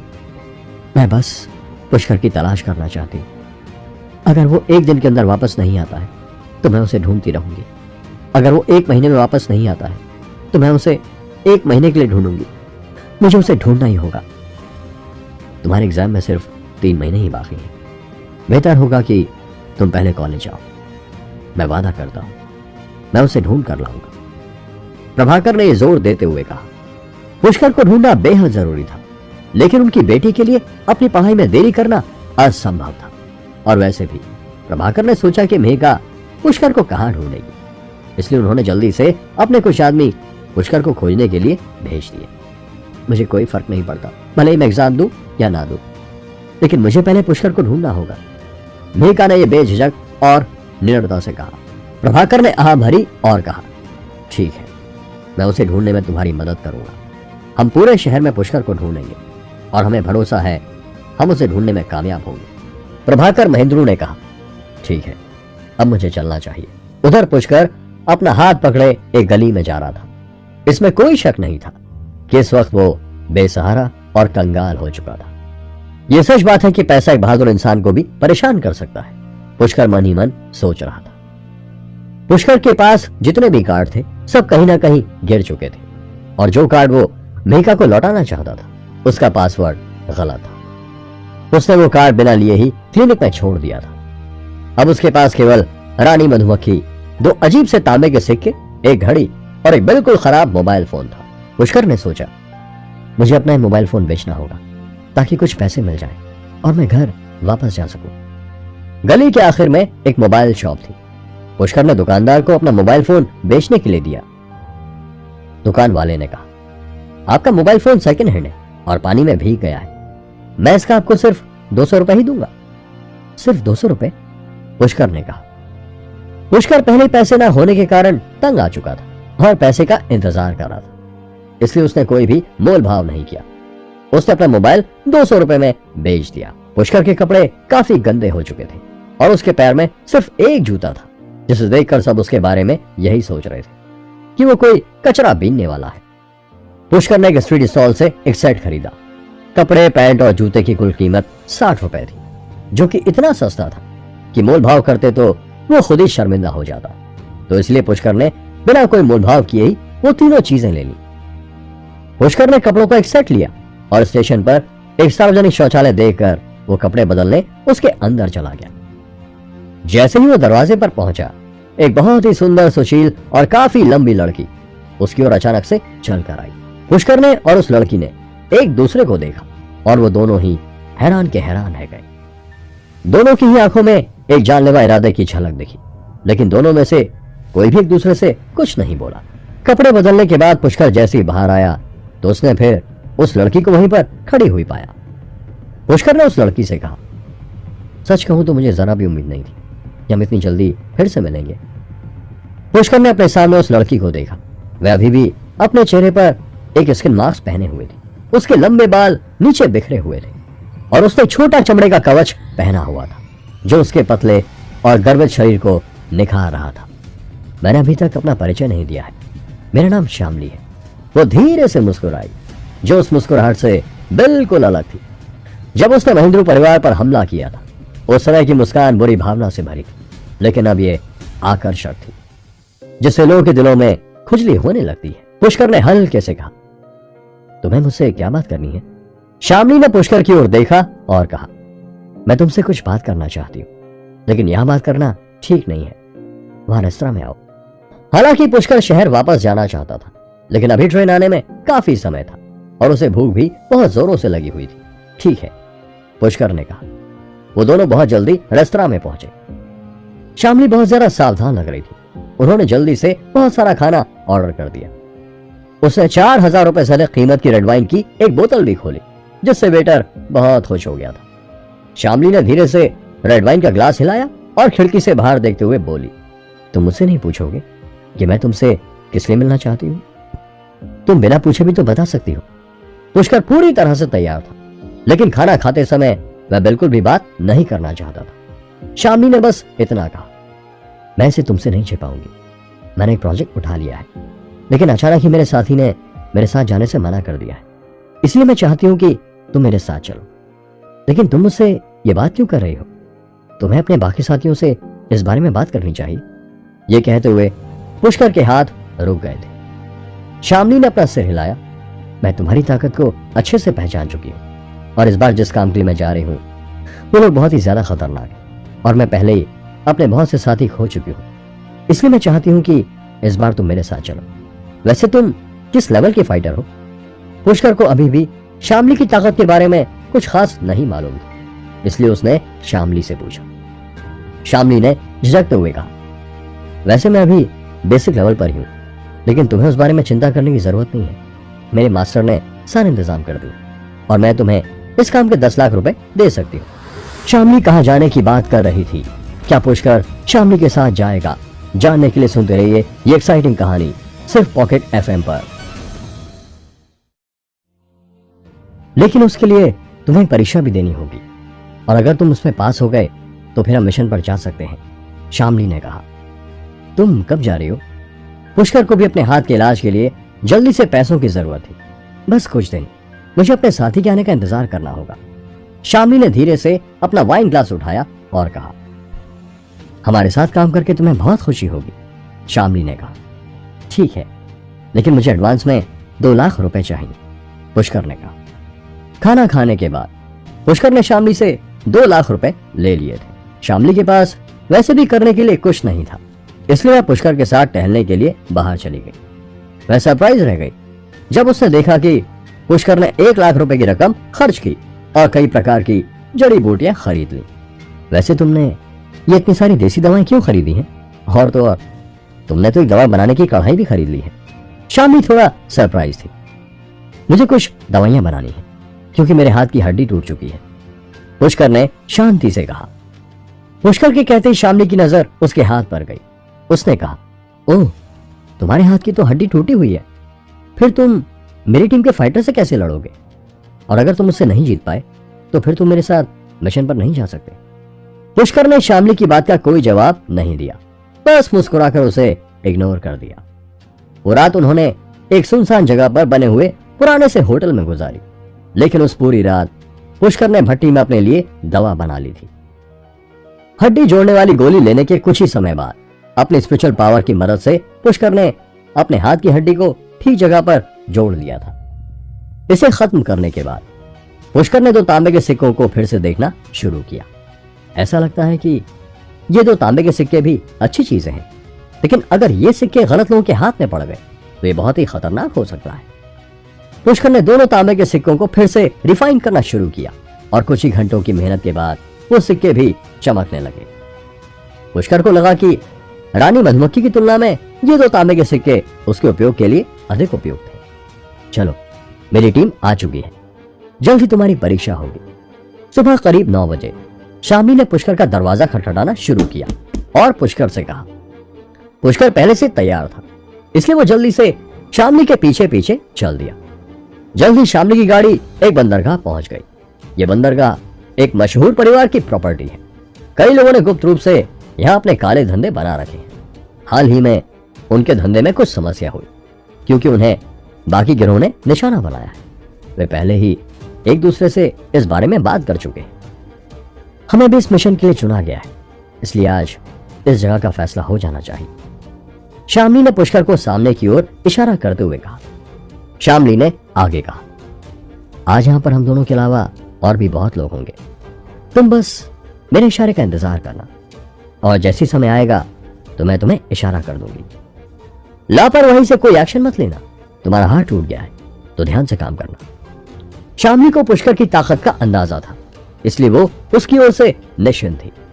ठीक है, पुष्कर ने कहा। उनकी गाड़ी बंदरगाह में प्रवेश कर चुकी थी। दोनों कार से बाहर निकले और शामली ने चारों ओर देखा। शामली ने पुष्कर को उनके नियुक्ता रंगा से मिलने के लिए कहा। समुद्र के किनारे एक हवेली में एक मोटा आदमी जो शायद केवल 23 साल का था सोफे पर बैठा था। कुछ परेशानी के साथ वो बंदरगाह में दर्जनों नावों को देख रहा था और अपनी ठुड्डी रगड़ रहा था। उसकी मेज के सामने रखी रेड वाइन और पोकर कार्डों को देखकर ये किसी अमीर परिवार का लड़का लग रहा था, लेकिन उसमें एक गैंगस्टर के गुण भी थे। मास्टर रंगा, कुछ लोग आपसे मिलने आए हैं, बॉडीगार्ड ने कहा। काले सूट पहने बॉडीगार्ड शामली और पुष्कर को अंदर ले आए थे और उन्होंने तुरंत रंगा को उसकी सूचना दी। रंगा तुरंत बहुत खुश हुआ। वह मुड़ा और आश्चर्य से बोला, मिस शामली, मैं लंबे समय से आपका इंतजार कर रहा था और आप फाइनली यहां आ चुकी हैं। खैर, मुझे नहीं लगता कि आप मेरा इतनी बेसब्री से इंतजार कर रहे हो, लेकिन मुझे आशा है कि हमें देर नहीं हुई है। ये मेरा साथी है, इसका नाम पुष्कर है। शामली ने मन मन मुस्कुराते हुए कहा। जब रंगा ने देखा कि पुष्कर ने एक स्टॉल से लिए हुए कपड़े पहने हुए थे और वह अभी भी बहुत कम उम्र का लग रहा था, तो रंगा की आंखों में आश्चर्य की झलक दिखी, लेकिन उसे शामली की बात पर भरोसा था। रंगा ने तुरंत कहा, वेलकम मिस्टर पुष्कर, मेरी सिक्योरिटी आज आपके हाथों में है। सच कहूं तो मैं अभी कुछ देर पहले थोड़ा परेशान था, लेकिन अब आप यहाँ हैं तो मुझे बहुत बहुत राहत महसूस हो रही है। पुष्कर ने बिना कुछ बोले सिर हिलाया। वहां पर बहुत सारे बॉडीगार्ड थे। एंट्री डोर से लेकर लॉबी तक 30 से भी ज्यादा गार्ड मौजूद थे। उनकी ताकत कमजोर नहीं थी और तो और रंगा ने कुछ विदेशी ताकतों को भी बुलाया हुआ था। ऐसा लग रहा था कि दूसरे पक्ष की ताकत कल्पना से ज्यादा होनी चाहिए। रंगा ने तुरंत शामली और पुष्कर को मुस्कुराते हुए बैठने के लिए कहा, आइए बैठकर बातें करते हैं। तभी एक बॉडीगार्ड तेजी से अंदर आया और बोला, मास्टर रंगा, चैंपियन जहान यहाँ आ चुके हैं। रंगा, जो अभी शामली के लिए शराब डाल ही रहा था, अचानक हो गया। उसने आश्चर्य से शराब की बोतल नीचे रख दी और तेजी से स्वागत करने के लिए दरवाजे से बाहर चला गया। चैंपियन जहान, मैं काफी समय से आपका इंतजार कर रहा था और आखिरकार आप यहाँ आ ही गए। रंगा ने जहान को देखते ही कहा। एक अधेड़ उम्र का आदमी गंभीर चेहरे के साथ दरवाजे पर दिखाई दिया। वो काफी मजबूत लग रहा था। उसकी आंखें चमक रही थी और वह क्रोधित नहीं था बल्कि शक्तिशाली था। उसकी शक्ल सूरत ऐसी थी कि एक नजर में दूसरों को लगेगा कि वह कोई मार्शल आर्ट चैंपियन है। उस गुरु के पीछे उसके 2 शिष्य भी थे। वो दोनों शक्ल से बहुत घमंडी दिखाई पड़ रहे थे। मास्टर रंगा, हमारे गुरुजी खुद इस मिशन को देख रहे हैं, इसलिए आपने जो पहले आदमियों की संख्या बताई थी वो अब दोगुनी हो जाएगी। जहान के पीछे चितेश नाम के शिष्य में से एक ने अपने बड़बोलेपन से कहा। जी जरूर, अगर जहान गुरु खुद कार्रवाई करते हैं तो मेरे 2 करोड़ रुपए सही जगह यूज हो रहे हैं। जहान गुरु प्लीज अंदर आ जाइए। रंगा ने सम्मानपूर्वक जहान गुरु को अंदर आने के लिए कहा। वास्तव में पैसा होना या ना होना एक मामूली बात है। मैं आपके द्वारा बताए गए उस मास्टर फाइटर से मिलना चाहूंगा ताकि बाद में मेरी हंसी न उड़ाई जाए। जहान ने दरवाजे में प्रवेश करने से पहले विनम्रता से कहा। हाँ हाँ अंदर आओ, जल्दी आओ और पहले चाय का मजा लो। रंगा, जो कि यही का मालिक था, अचानक एक ऐसा व्यक्ति बन गया जो हर किसी का स्वागत कर रहा था। शामली ने ताना मारते हुए कहा, मुझे केवल 30 लाख, लेकिन मास्टर जहान को 2 करोड़। हाँ। शामली की व्यथित दृष्टि को देखकर ऐसा लग रहा था जैसे उसने लाखों खो दिए हो। पुष्कर ने जहान की ओर उदासीनता की दृष्टि से देखा। मास्टर जहान की कीमत शामली से 10 गुना अधिक थी। निसंदेह शामली अपनी फीस से संतुष्ट नहीं थी। रंगा मूल रूप से मास्टर जहान को चाय पिलाने के लिए ले जाना चाहता था, लेकिन मास्टर जहान ने एक नजर शामली को देखा, आगे बढ़े और हल्के से कहा, ओह ये दोनों कौन है? रंगा अजीब तरह से मुस्कुराया। आखिरकार 2 समूह के लोगों को एक साथ आमंत्रित करना कोई आसान बात नहीं थी। उन्होंने बस इतना कहा, ये 2 गुप्त गिरोह से हैं, शामली और पुष्कर। जहान समझ गया कि शामली और पुष्कर को बाहर से बुलाया गया है। उसने शामली की ओर तिरस्कार पूर्वक देखा और फिर पुष्कर की ओर देखा। उसकी आंखों में तिरस्कार और भी प्रबल हो गया और उसने मजाक उड़ाते हुए कहा, ये लोग किसी लायक भी हैं या यूं ही हवाबाजी करते हुए घूमते रहते हैं? कहीं ऐसा ना हो इन्हें बचाने के लिए भी हमें ही आगे आना पड़े। शामली ने अपनी बाहें ऊपर उठाई। वो इस अपमान को बर्दाश्त नहीं कर सकती थी। मैं भी नहीं जानती कि तुम कौन हो, शामली ने शांत स्वर में कहा। शिष्य चितेश ने तुरंत अहंकार पूर्वक कहा, आप कौन हैं? क्या आप मेरे गुरु का नाम पूछने के काबिल भी हैं? शामली की आंखों में गुस्सा झलक आया, लेकिन वह इस मौके पर कोई एक्शन नहीं ले सकती थी। जहान ने तिरस्कार पूर्वक अपना सिर हिलाया और कहा, मास्टर रंगा, चूंकि मैं कार्रवाई करने के लिए सहमत हो गया हूं तो आपको किसी और को इस मिशन में शामिल करने की जरूरत नहीं है। बाकी सभी बेकार हैं और वैसे भी गुप्त गिरोह जैसी चीजें वास्तव में इस लायक नहीं है और इस बात की भी तो कोई श्योरिटी नहीं है कि जिन लोगों को आपने बुलाया था ये वही लोग हैं, क्योंकि इनकी शक्ल किसी ने देखी ही कहाँ है। इसलिए सोच समझकर ही अपना डिसीजन ले। तभी उसकी नजर फिर से पुष्कर पर पड़ी और उसने अपना सिर हिलाते हुए कहा, और ये लड़का, ये तो कोई स्टूडेंट लग रहा है। अगर इसे अपनी माँ के पेट में रहते हुए भी कुंग फू की ट्रेनिंग ली होगी तो भी ये आज की फाइट के लायक नहीं है ना? हर कोई तुम्हारे परिवार का पैसा लूटने यहाँ आ चुका है, इसे तो पता भी नहीं चलेगा कि ये कब मर जाएगा। इतना कहने के बाद चैंपियन जहान चाय की ओर बढ़े। जितेश भी उनके पीछे पीछे चल पड़ा। युवा मास्टर रंगा का चेहरा बेहद शर्मिंदा था। उसने मूल रूप से सोचा था कि पुष्कर सिर्फ धोखा दे रहा है, लेकिन अब मास्टर जहान ने इसकी पुष्टि भी कर दी थी। पुष्कर जैसे छात्र कई बार स्कूलों में खेलने से भी डरते हैं, फिर वो शामली के साथ यहाँ क्या कर रहा है? क्या ये पॉसिबल है कि शामली भी पैसे ठगने के लिए यहाँ ही हो? आखिरकार किसी ने शामली का असली चेहरा नहीं देखा है। रंगा यही सब सोच रहा था, लेकिन रंगा ने कुछ नहीं कहा और चुपचाप जहान के लिए चाय बनाने चला गया। शामली ने फुसफुसाते हुए कहा, मैंने मास्टर जहान के बारे में सुना है, वह डुंगरू शहर में काफी प्रसिद्ध है। मैंने सुना है कि वह मार्शल आर्ट में बहुत अच्छा है। उसने बचपन से ही मार्शल आर्ट का अभ्यास किया है। उसके घूं से पेड़ों को भी चकनाचूर कर सकते हैं। पुष्कर ने सोच समझकर सिर हिलाया और कोई जवाब नहीं दिया। रंगा की चाय अभी भी बनी थी और इससे पहले कि वैसे पीता, उसने अचानक बंदरगाह से क्रूज जहाज की आवाज सुनी। भारी आवाज ने तुरंत सभी को उसकी ओर देखने पर मजबूर कर दिया। रंगा ने गहरी आवाज में कहा, ऐसा लगता है कि हम अब चाय नहीं पी सकते, वे आ रहे हैं। जहान ने अपना चाय का कप नीचे रखा, खड़ा हुआ और जोर से कहा, इससे कोई फर्क नहीं पड़ता। अब दुश्मन को हराने के बाद ही ये चाय पी जाएगी। हम देर नहीं कर सकते। जब रंगा ने जहान का आत्मविश्वास सुना तो वह स्वाभाविक रूप से बहुत खुश हुआ और बोला, ठीक है, फिर हम उनसे समुद्र तट पर मिलेंगे। मैंने पिछली बार साफ कर दिया था कि अगर वे समुद्र तट पर कदम रखने की हिम्मत करते हैं तो इसका मतलब वो लोग जंग चाहते हैं और अधिक कहने की जरूरत नहीं है, बस रास्ता दिखाओ। जहान ने मुट्ठी भींचते हुए कहा। रंगा खुशी खुशी जहान को समुद्र तट तक ले गया। उसने पुष्कर और शामली को बुलाने के लिए पीछे मुड़कर भी नहीं देखा। ऐसा लग रहा था कि रंगा के दिल में इससे कोई फर्क नहीं पड़ता कि शामली और पुष्कर वहां मौजूद है भी या नहीं। जहान के साथ साथ बाकी बॉडीगार्ड भी उस ओर दौड़ पड़े। इस समय क्रूज जहाज लगभग बंदरगाह के करीब पहुंच रहा था। क्रूज जहाज की स्थिति को देखते हुए वह विशेष रूप से आक्रामक लग रहा था। आने वाला जहाज समुद्र तट से केवल 20 या 30 मीटर की दूरी पर था।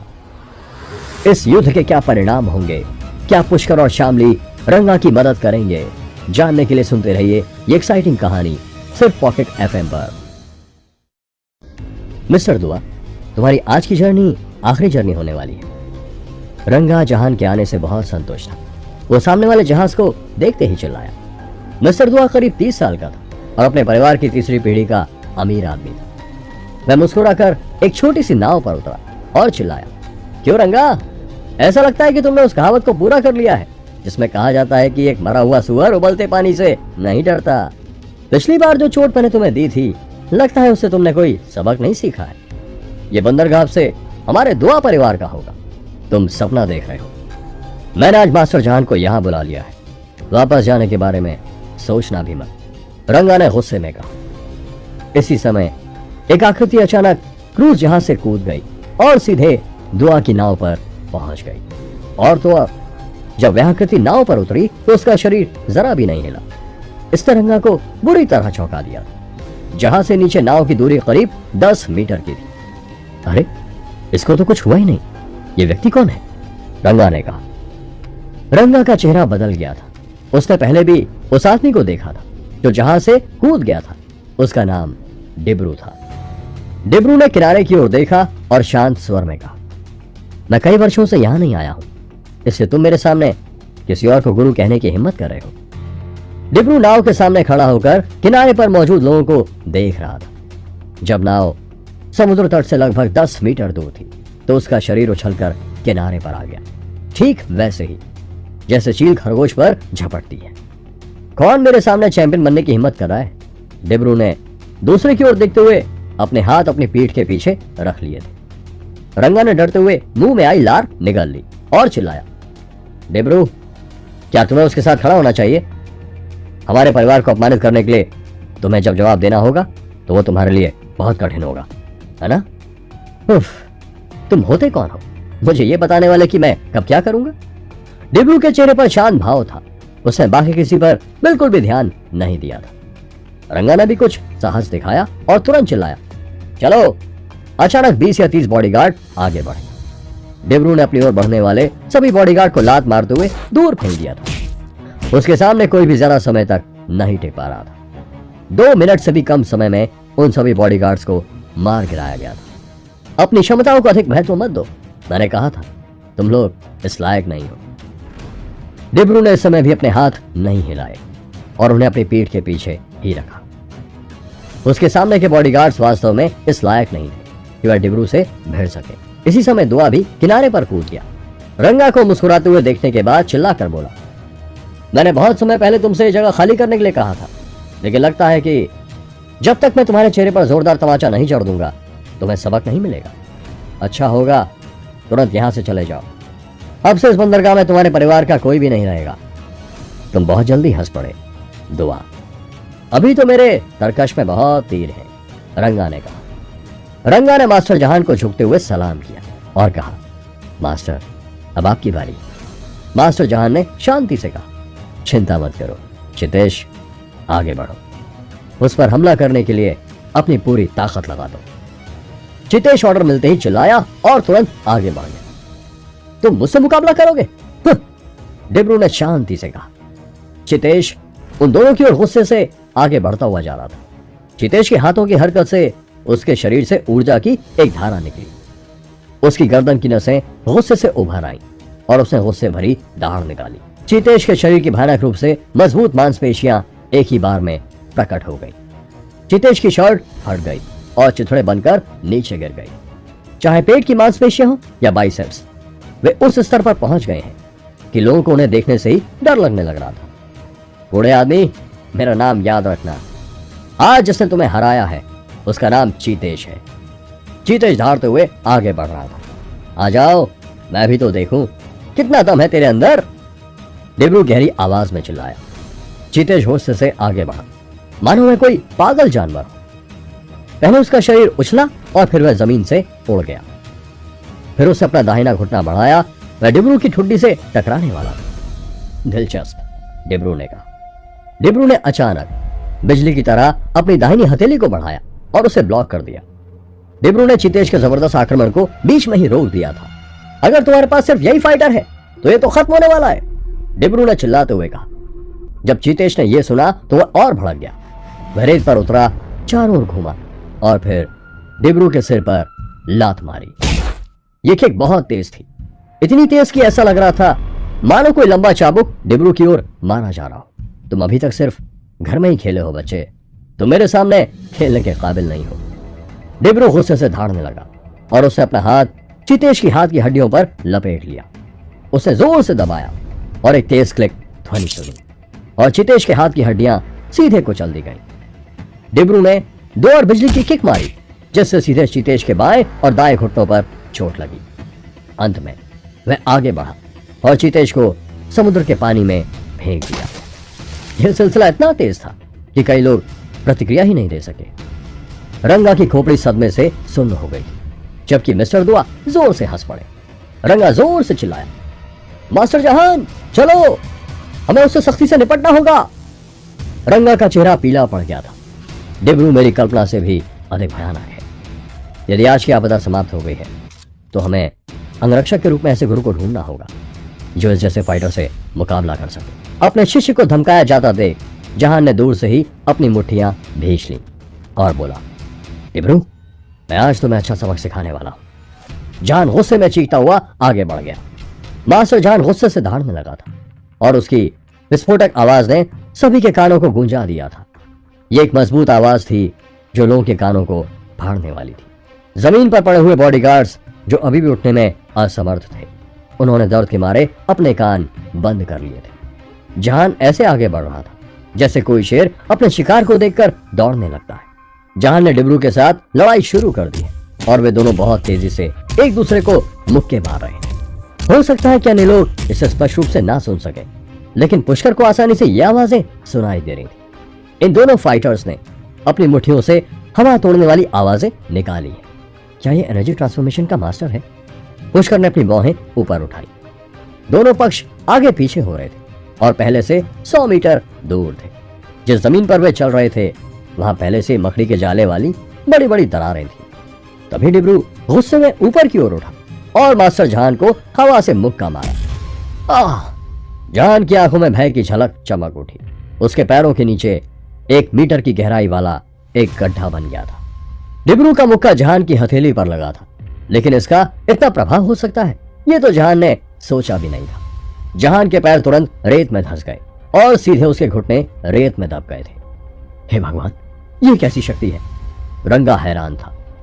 हालांकि ये एक समुद्र तट था, लेकिन ये उन पर्यटक समुद्र तटों में से एक नहीं था जहां लोग धूप में धूप सेकते थे। ऊपर से रेत आधे फुट से भी कम थी और नीचे कठोर मिट्टी थी।